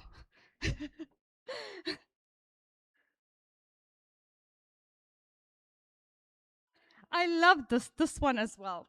And this goes to my whole thing about the social aspect of automation. So automation is, we've been to China recently, and I've been to the biggest factories, and I was shocked because I expected like to see deep, dark factories and smoke and dirt, and I don't know what I expected to see, but it's all Western bias. In the biggest factories that produces the most amount of cars, I saw 2 humans and 3 humans. There were robots that were taking the parts from place to place. And the robots were not even managed by somebody behind a computer. Is that fathomable? It's very hard to fathom. So automation has become a thing, and we'll talk about it. It's not a bad thing, where humans, many humans in factories are being replaced through automation. And that's the biggest reality. That's the biggest impact of AI. And then the word comes, job loss, poverty, and so forth and so forth. So this Sam Altman is saying, we are deploying responsibly developed AI to liberate humanity from menial labor and usher in an era of unparalleled creativity and abundance. Naomi Klein responds, you ingested the entire written output of human civilization without consent, without compensation, and without credit to build a system whose primary commercial application is eliminating the jobs of the people whose work you consumed. You are not liberating human creativity. You are strip mining it and selling it back at a markup while calling the theft training data. Guys, if this is not profound, then I don't know what else is, right? I just want before I forget the examples, another example that comes to light. You all must be aware of the xenophobic attacks that has happened recently, right? I was so confused because while the xenophobic attacks were happening here, it became profiled in Ireland. It became profiled in parts of Europe. I mean, we know what ICE has been doing in America, but it became like, what is happening? Is there a group of people that are saying, hate foreigners, chase foreigners? What is happening? I was completely confused. Then I realized, and I spoke to a few people, what happens is AI is able to read or see what people are interested in. The whole of South Africa was interested in xenophobic marches, xenophobic attacks, right? Then that AI, through its media systems, then finds those trends which were happening. Foreigners were deported from Ireland for the last 100 years. Sorry, I'm exaggerating.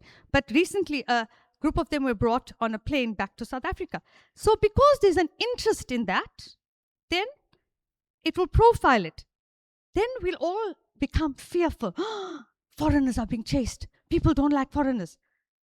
So that's the adverse impact of social media and AI. It reads into what people's interests are and fears. We shouldn't live in fear. Swami Swatma Ramananda is here, right? And many years ago, I used to ask him, Swamiji, must we immigrate? Swamiji, must we immigrate? In a Gita class. And Swamiji said, Mother, there has been calamity over the many hundreds of years. there's still calamity, and there's no space in this world where there isn't calamity. You have the grace of God. Say prayer and carry on. Thank you, Swamiji. I'm here.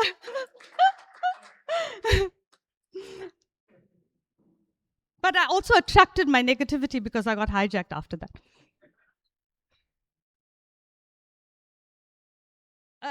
Swami Vivekananda has taught us that education is the manifestation of the perfection already in man. AI can give us information, but wisdom, conscience, and discernment are already within us. The law exists to keep technology serving the human being, never the other way around. Right? And I just, Swami Vivekananda also has taught us that fearlessness, the principle of fearlessness, don't fear AI, but don't surrender your judgment to it either. So if you can indulge me, do I have 2 minutes more? 1 minute more. I think just a few things that came to mind while the other speakers were talking. I think it's important for me to share that. The first one is, and my husband and I, when we went to China, we were like pondering as to where are the people? Where are the people? If AI and automation has taken place, we don't see hungry people. Where are the people? They've lost their jobs. Where are they? So, and I'll get to that now. And I want to bring Maslow's theory into the room today. Maslow's theory talks about hierarchy of needs, right? If I'm hungry, don't talk to me about philosophy and God. Give me food. If I'm thirsty, give me water, right? And then as I'm full, we can talk about, give me better shoes, give me a little bit wisdom. Then eventually maybe I'll want spirituality, peace, and higher conscience, education, and realization of the God within me. But that can only happen if my basic needs are met, right? So if we're saying that automation has the impact, we can't, and that it's very relevant to South Africa. There's a whole fear that jobs will be lost. And if we're saying that jobs will be lost, so it's adverse to human interest, the other can be said too, right? If AI can do things smarter, quicker, more efficiently, and their proper governance, then that time can be used for ensuring more people study, ensuring more people are mandatorily skilled in other jobs, right? And sharing the money. I'm not saying let's go to communism, but sharing the money. I mean, we cannot not embrace a system because of the fear of job loss.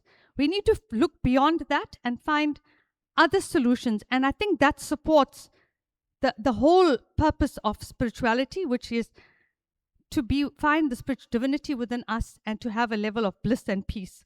But we have to be creative. What China did was,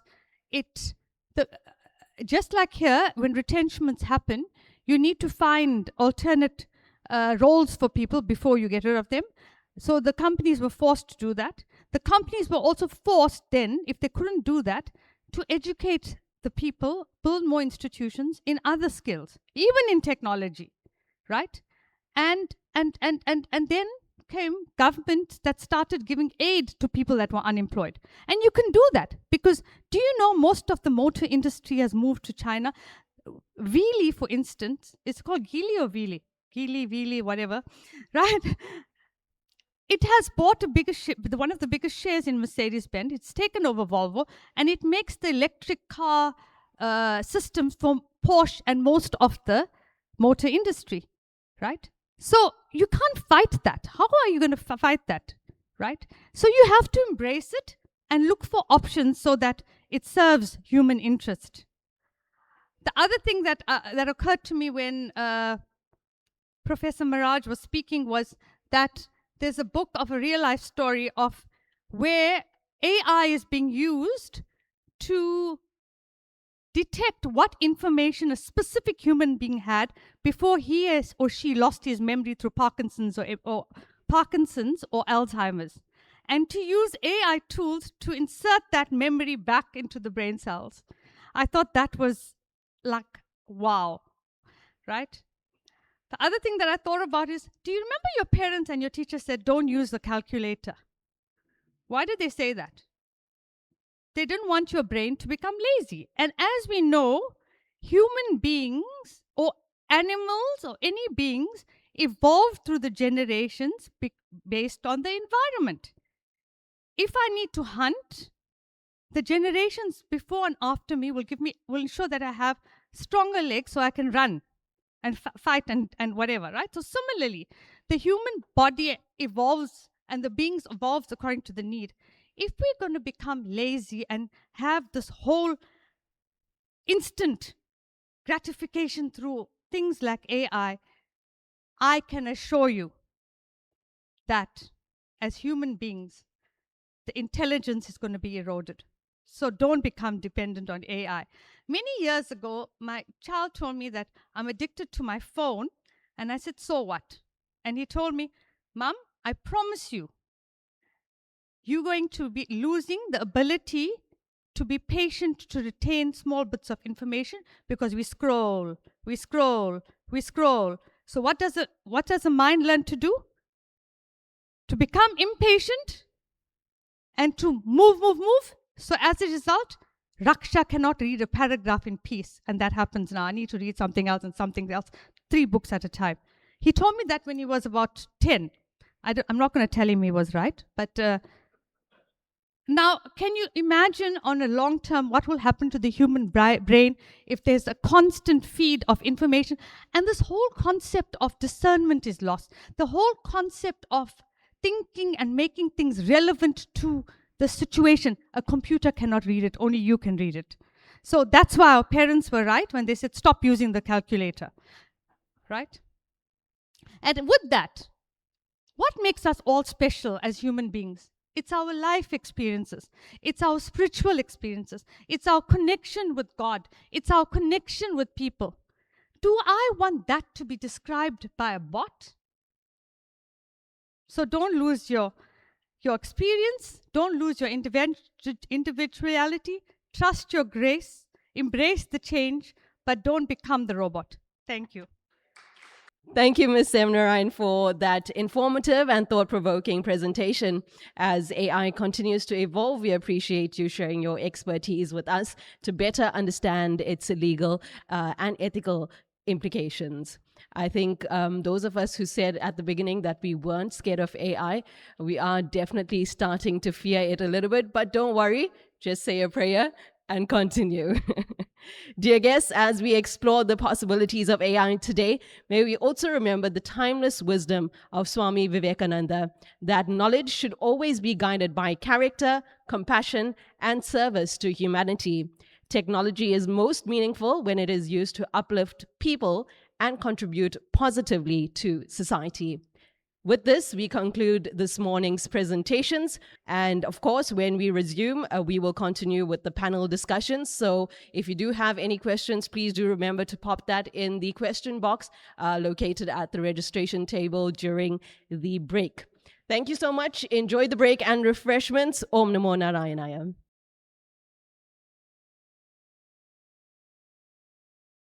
Om Namo Narayanaya.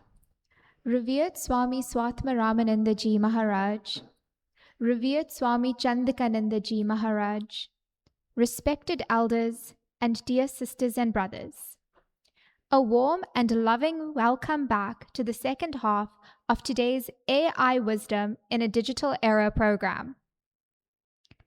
I now respectfully request our speakers, Professor Sunil Maharaj, Dr. Sudeep Basu, and Ms. Raksha Singh Semnarayan to make their way to the table set up for the panel discussion at the front of the hall. Dear devotees, we will now commence with a panel discussion whereby there will be written and in-person questions read out to the panel for engagement purposes. We will commence with the in-person questions. Kindly utilize the mic made available to you in the center of the hall should you wish to ask a question. We will have our youth to guide you as well. Kindly raise your hand so the youth can usher you to the mic. Dear sisters and brothers, we also kindly request you keep your questions precise. Should the question already be asked, kindly do not duplicate, and you are limited to one question each. We would also like to remind the devotees of the speaker's engagements in the relevant fields so that the questions pertaining to the following will apply. Professor Sunil Maharaj will answer questions on an engineering perspective. Mr. Sudeep Basu will answer questions on an IT perspective and how to apply AI in your career. And Ms. Raksha Singh Semnarayan will answer questions on a legal perspective. Should you now wish to ask any questions, you can please make your way to the mic situated in the middle. Hari Om. Currently, this is for the engineering perspective. Where is the line drawn? Because currently we use software like Procon, CCS Candy, and like the lady was saying, well, our parents taught us not to use calculators. Now, where is the line with regards to AI? Because currently, if you feed in architectural design, everything can get spewed out for you in a bill of quantities. You'll get an engineering design. Where's the line? Because what we see now is engineers are actually not designing, not using their bending moments calculations, etc. And everything is already done for us. So where is the line on that?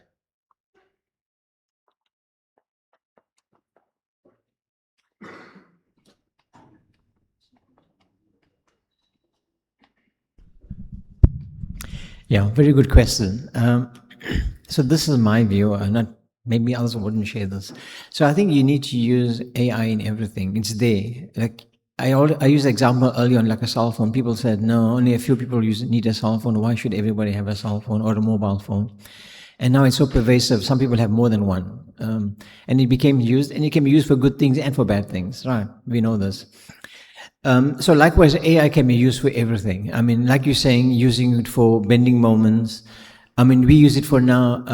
So I'm an electronic engineer. So we use it, for example, when for exams, we give students in electronic circuits. You think electronic circuits are quite complicated, and we developed a tool that we can use to mark these circuits, and it's pretty accurate.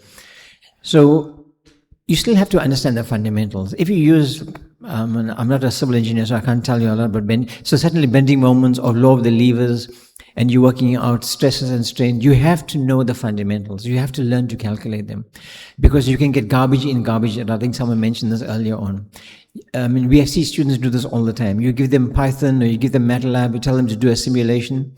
They'll give you answers. For example, how can a circuit give you thousands of amps? It's impossible. So, you know, you have to understand these kind of things to see the answers you get. Are they realistic? Do they make sense? So when you do calculations and you can use these tools, and as mentioned, they are tools. So they help you to understand what you're doing and help you to speed up what you're doing. But you have to learn the fundamentals. So that's why the old archaic way of learning to do the calculations, using software to do it for you, are of paramount importance.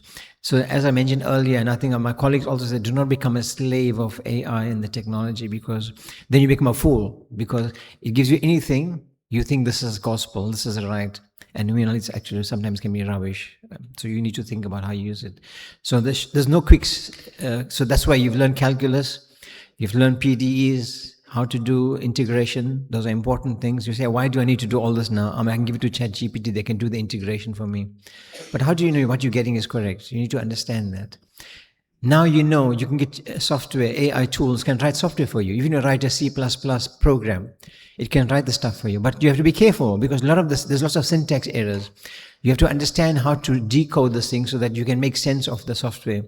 Yes, it can speed up your life, but it doesn't take away your intelligence, because you need to look at it and see, am I writing a piece of code to do a particular thing? I need to check the code that it's giving me. Is it correct? Is it doing the right things? And sometimes there's even bugs in the code it gives you. So you need to be careful and use everything with circumspection. You know, everything to extreme is bad, I think. So you have to use things with some circumspection going forward. I know my colleagues from a legal perspective will tell you something. Plagiarism is a crime. Sorry, it's not a crime, but it also will have the effect of you being expelled from the university. So I had to do a practice management training recently, and the course convener said that all of the people, the invigilators, have some sort of template which shows what the AI will churn out. It's called ghost input or something like that. So you cannot fool the system. And the whole point is about intent. The reason we go to study, the reason we go to university is to train our minds to come up, to learn the skill and competency and apply it. So if you're an engineer, for instance, and you have to build a bridge somewhere later, you cannot put those context as to what the bridge needs to do, that it's in the middle of Inanda, there's a context of informal settlements. Can you put that into the AI, and will that spew out for you some reasonably, even 50% solution? I don't think so. Cool. And like they have always told you, the responsibility resides on your shoulders. So while you're doing something, you have to look at it as someone who would use that tool too, whether it's building a bridge or building a tool. If you would use it and the AI would write everything, would you use that tool?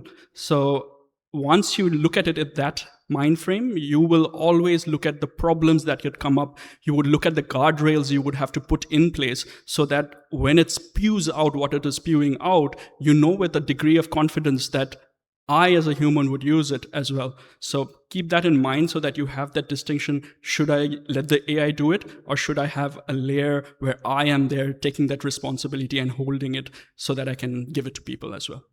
Thank you.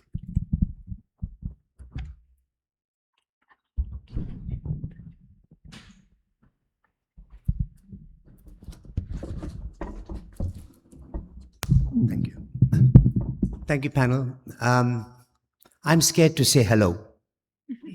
I'm scared to say hello because there was the greatest fraud in the UK where a team got together.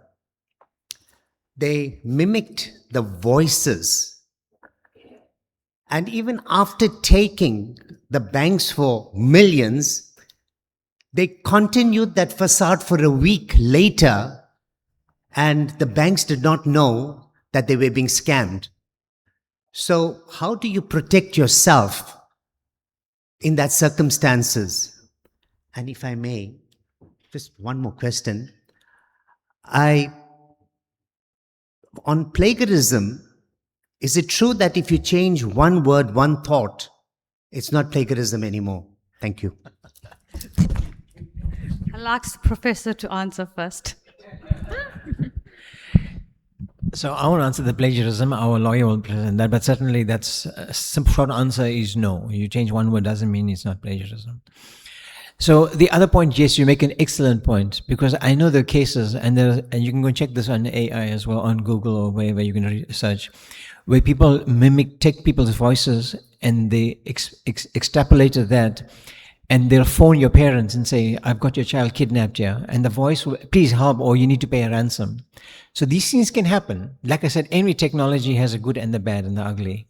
So yes, these things can happen. So that's why I think banks have, I'm not a banker, Naresh Bhai, he'll tell you more, he's an auditor, that they have different levels of interrogating. That's why they ask you probably your ID number and your date of birth and maybe a cell phone number or what's your mother's name or whatever it is. So they do what they call cross-correlation to check the correctness, not using only voice. I mean, if you only use voice, I think that's a very foolish way of very or not a high reliability or robust way, let's put it that way, of doing this test. But yes, people can do this, and people have done this, especially for scams, not even for scams, like I'm saying, even for hijacking or ransomware, using a voice. So one has to be very careful in these things, yes. There's no clear answer to say, but hopefully people that use this to authenticate users will have more robust approaches to that. But we have to be very streetwise, let's put it that way, as individuals as well. Thank you, brother, for that question. So whatever you contract to, the banks can do. So you have the option to say, I don't want the banks to approve any transactions. If it's for telephone banking, it's out and so forth. So you must make sure that you know what you're contracting to and put it in writing with the bank. That's the first thing. The second thing that's important is that the banks have a duty of care to ensure they have a two-system authentication. So mostly you must work on the premise that there are more thieves than good people out there. There have been hundreds and thousands of pensioners that were robbed of their pension funds recently because of similar, the person will call and say, I'm the bank and your money is at risk. Move it to this account quickly, just press, and it does that. So make sure that you tell the bank what you consent to, number one. Make sure that in any system that you use, there is a second form of authentication. And thirdly, Naresh Bhai, I wish you could come say something about what the banks are doing. There's a duty of care for the banks to understand we're dealing with vulnerable consumers. If my whole pension was taken out of my account, I'm helpless. By the time I go to the bank, go to the court, go to the ombud, I have no food to eat, right? So I plead to those in decision makers in institutions like the banking systems, work from the premise of consumers being vulnerable and are not so afraid with these risks. And in light of that, they should also implement processes and controls that protect consumers. Cool. It's a very pertinent question because I go to banks to consult as well. I've seen in the banks, the degree of our learning on these security threats have gone up. We are having more learnings again and again to see where it is going. The security teams have gone into higher alert mode because the threat is real. Like even when you had the Mahabharata, there was always the good and the bad. We are at a stage where there always will be the good and the bad, and AI, again, is just the tool. And there are these challenges. So to learn about all this is what is important. You can use the AI to learn about it. You can tell it to look at what you have and how it can safeguard you. So the challenge is real. And I can see it regularly, and people are scared and are worried what is next. So solid question. Thank you. Like ma'am just said, that there are ways of 2FA where you make sure that there's always a second layer where they cannot just take your voice. An example would be someone calls your family member and speaks in your voice and says that, I really need the money right now. So if you have a 2FA where you have already told them, whenever you get a call like this, call me first and then find out if I actually called you. Or have a secret word with very close family members saying that if ever you get a call like this, you have to tell me this word. So there are ways and methods, but it's deep learning because it's shifting in such a pace.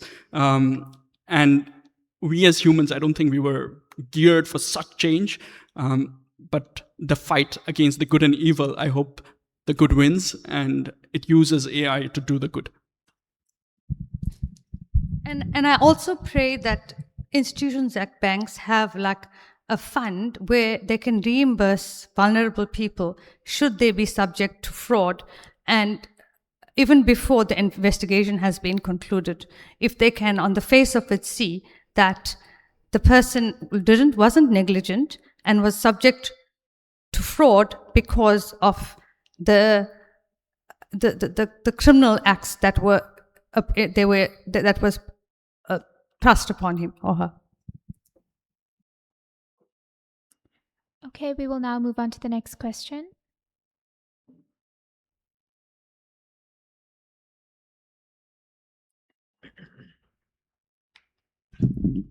Om Namo Narayanaya. Thank you for this morning. It has been very, very informative and helpful. From a layperson's perspective, and that's myself, more from a user of AI than from developing AI, it strikes the question, how do we use it? How do we engage with it, etc.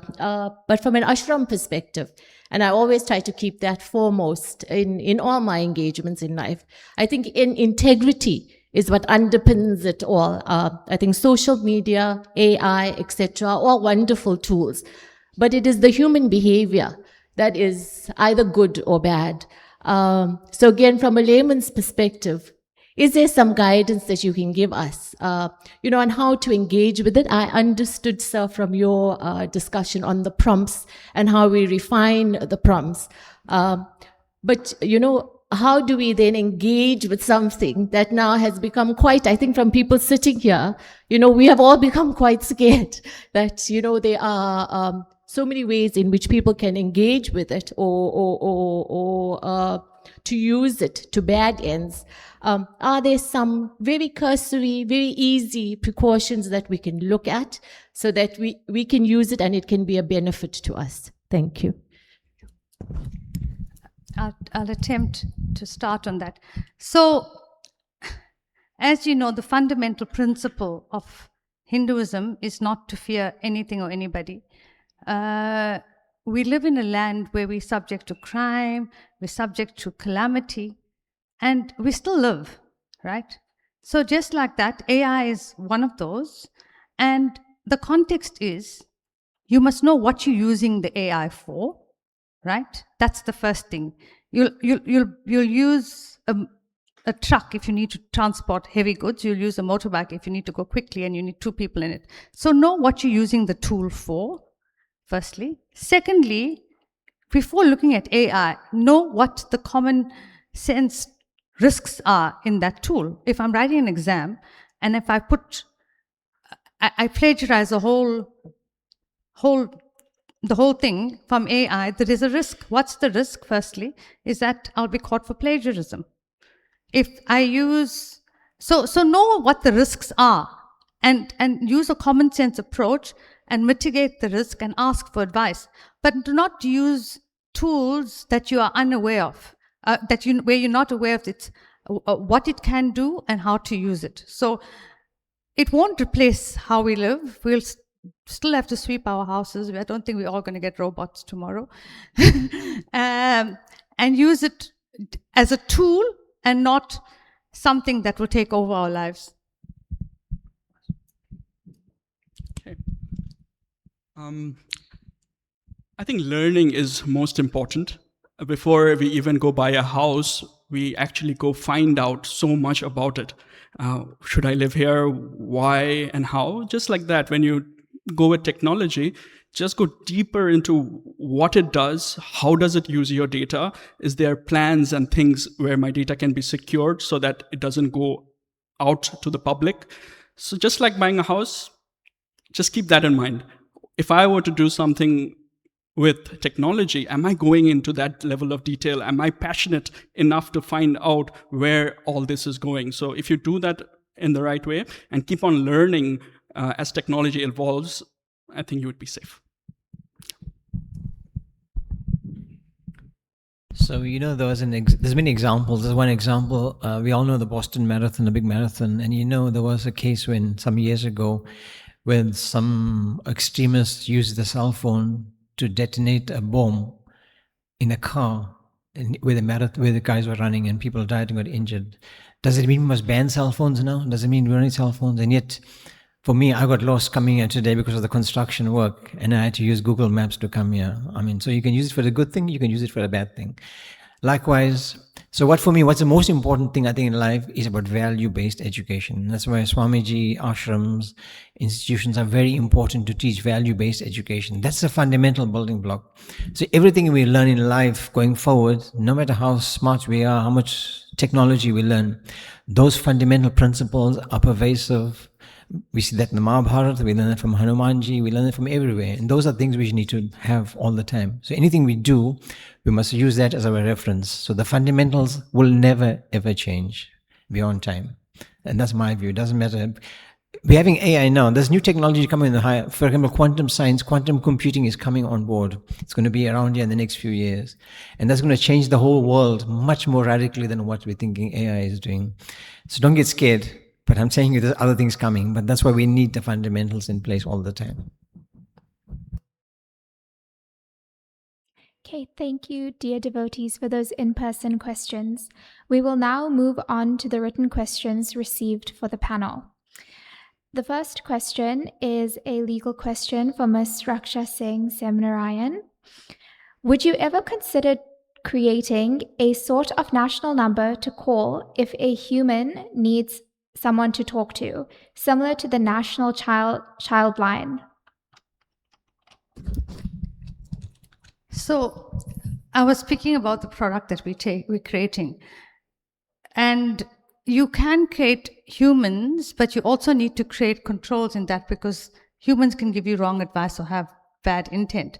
So in this tool, if you need help, it will try and calm you down, and then it will suggest numbers like Lifeline.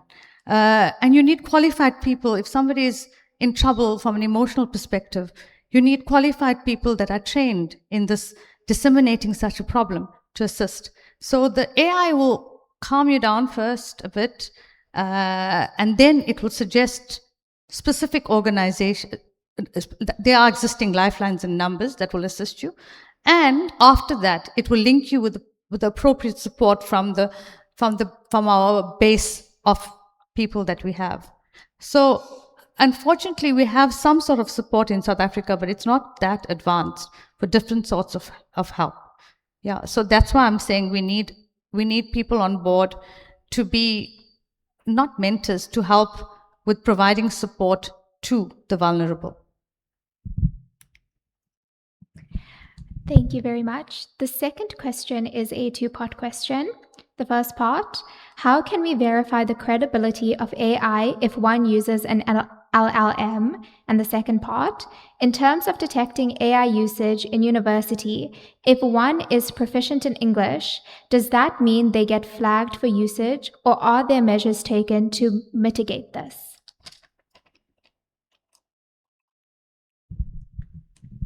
Okay, I think in my presentation I mentioned a disclaimer, or you need to say how you used it. So if you don't, of course, if you don't disclose it, and if you get caught out, you're in trouble. And trouble means disciplinary hearing, whatever, it depends on the severity of it. So certainly it's about disclosure, and you need to disclose how you used it and the way you used it. That's important. So on being honest. That's why it's about value-based education. It's about honesty. You must be clear on these things. And of course, I mean, you can't say, okay, the AI wrote this thesis for me. I mean, that's what is your contribution in this? I mean, that's the other extreme. You don't want that either. So I think that's the key thing. I mean, you have to learn everything. You have to learn all technologies. Somebody asked earlier about using AI. Yes, you must use AI all the time. Please do not be scared of it. But use it with discretion, use it with integrity, and use it in the way that you would like to use it. And don't become a slave to it. And that's the important things going forward. And you can't sue AI if it churned out information that is untrue. So, and it has the ability, as I said, what you feed in comes out. So you have to know where the source is, and go back sometimes to the old-fashioned ways of looking at credible journals, academic journals for certain things, and see who wrote the journal. Was it from an institution that's respected? Was it written by a person that has credibility? So when you do a search, for instance, and the doctors speak about Google doctors, you got to have some discernment. And it's shown more than 50% of those advice are taken out of context or could be incorrect. So you have to have discernment, and I think also go back to look at and respect the people who are expert in their field. So don't just trust AI. The AI can help you to find a list of credible sources, but go back to credible sources, because it churns out the information, but you don't know where it's coming from.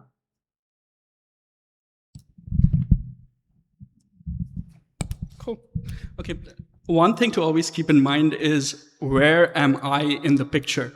If the AI is doing everything, what was my input? Because if that is lost, then that's plagiarism, right? So, because if you are not in it and building with it, so it will guide you through the process, and it will make your writing better, faster. But what did you put in? So always ask that question, and you'll be right. Okay, thank you. The next question is, If Swami Vivekananda were alive today, would he see AI as a tool for youth or a distraction from self-realization? I like that question. Swamiji was one of the most pragmatic teachers that we knew. He asked us to be fearless. He asked us to embrace change, but to always have discernment. As our brother said earlier, is that it can be used for good or for bad. Do we ban all cell phones because it was used to disseminate a bomb? So Swamiji over and over and over expects us to use viveka and discernment. Similarly, AI is one of those. And just like AI, who would have thought that we could have planes? We could have a rocket going to Mars. We could have a surgery where the doctor is in another continent. So we have to embrace change, look at intent, and have discernment. Perfect. I'm sure he would have used it, because there's a story I tell everyone. There was this guy who had his dog, and he had a certain genetic mutation in his dog, which the doctor said that, oh, he just has a few months left. He used AI and found how he could actually create something for his dog, send it to the labs. They looked at it, created it, and put it in his dog, and his dog is still alive.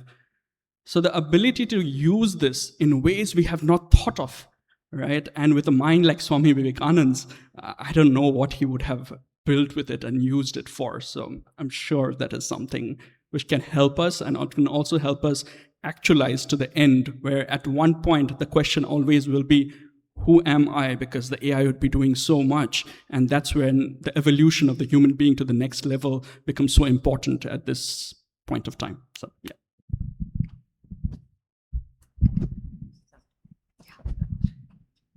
So I think Swami Sharada Prabhana would be the best one to answer this. He's a scholar of Swami Vivekananda. But my simple 2 cents worth is, Swami Vivekananda said, arise, awake, and stop not till the goal is reached. Atmana mokshanam jagatitayata. So we must reach our goal. What's our goal? Is to improve ourselves, to move forward, to learn. And these are all the tools, these are all the things we have in this material world. So we must use it to the best of our ability, but keep the focus on the goal going forward. So yes, any technology, okay, maybe because I'm an engineer, that's why I embrace all technology, but it should be the life of everybody to use it to improve your life, whether it's your health, your education, the way you move around, if you're a disabled or physically challenged person, or you're a student, or you're an architect, or whatever it is, it's there for using. Thank you. We will move on to the last question. In terms of credit approval, it was mentioned that the banks are lending credit based on parameters like gender, etc. In terms of Section A, I believe, of the Constitution, gender is a protected characteristic. Has there been cases on this successfully prosecuted in court? Firstly, to my knowledge, I don't know of any specific case where the decision of a credit approver was based on gender. But the thing is that you can't assume, you have to ask for information. And that's where there's a duty of care for institutions like the banks to know what criteria they used and what algorithm they used to score me for my credit. And then they have, if in that you see you as discriminated, you'd also have to show that that factor discriminated against you. And then you first challenge it before the credit regulator, and then you also have the recourse to go to court or the equality court as well. So it's about organizations having a responsibility to ensure that bias doesn't get crept in the discretion of decisions that are churned out from AI, and there's some human oversight, and that must be an intentional control that persons like banks have, and humans must be aware of their rights. And the fundamental right is you have a right to ask why, and then take it from there.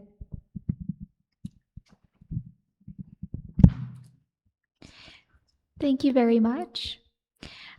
Should anyone still have any questions but have not gotten the opportunity to ask them, please feel free to speak to the speakers after the conclusion of the program. We wish to thank our panel for their remarkable answers and insight into the field of artificial intelligence. Before we proceed with the vote of thanks, we would like to take a moment to express our sincere gratitude to the speakers for sharing their wisdom and valuable insights with us this morning. We will now move on to the vote of thanks. I wish to call upon Dr. Nithin Maharaj to move the vote of thanks. Om Namo Narayanaya, Revered Swami Swatmaramananda Ji Maharaj, Revered Swami Chandikananda Ji Maharaj, distinguished guests, respected elders, dear brothers and sisters. On behalf of the Ramakrishna Center of South Africa and the Shree Sanathan Dharma Sabha of South Africa, it is my privilege to move the vote of thanks this afternoon. I would like to place on record our sincere gratitude to Revered Swami Swatmaramananda Ji Maharaj and the Executive Committee of the Ramakrishna Center for their willingness to co-host this event. This visionary partnership event has created a platform that bridges spirituality, education, and technology. Today's seminar has been an inspiring and thought-provoking learning experience as we explored the theme AI Wisdom in a Digital Era. We have been reminded that while technology continues to transform our world, it's wisdom, ethics, and human values that must guide our use.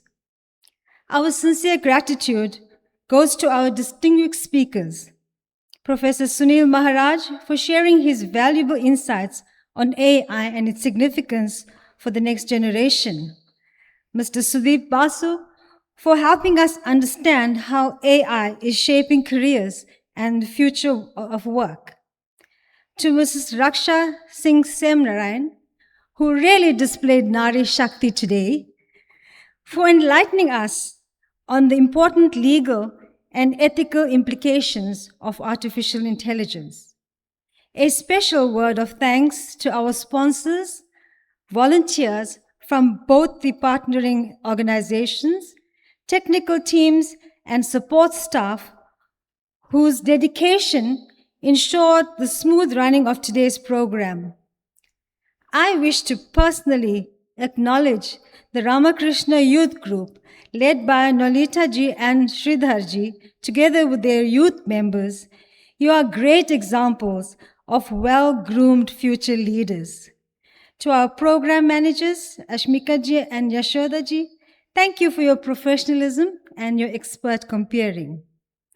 To the mothers in the ashram, admin team, catering team, and other logistics teams, thank you. Your hard work behind the scene is deeply appreciated. Finally, to our most valued guests and participants, thank you, ladies and gentlemen, for your enthusiastic presence, thoughtful engagement, and commitment to lifelong learning. May we leave here inspired by Swami Vivekananda's timeless words, which has echoed in this hall, this room, time and again. Education is the manifestation of perfection already in man. By remembering those great words, strive to use AI with intelligence, responsibility, and wisdom. We thank you and we wish you a safe journey home. Om Namo Narayanaya. Thank you, Dr. Maharaj. I now request Mr. Sridhar Jagwan to close with prayer. Om Purnamadav Purnamidam Purnat Purnamudachyate Purnasya Purnamadhaya Purnamevavashishyate. Om Shanti Shanti Shanti Om. Dear sisters and brothers, we have reached the conclusion of our program. Please take note of our following announcements. The following weekly classes are conducted at the center. Hinduism for Children classes on Saturdays from 4:30 to 5:15 p.m. Karate classes on Saturday mornings at 8 a.m. Yoga classes on Saturdays at 8:30 a.m. Bhagavad Gita classes on Tuesdays at 7 p.m. and Devi Mahatmyam classes on Fridays at 7 p.m. Satsang is held weekly at the center on Saturdays from 4 to 5:30 p.m. Please extend the invite to your fellow friends and families to attend the classes and programs held at the center. Hari Om Tat Sat.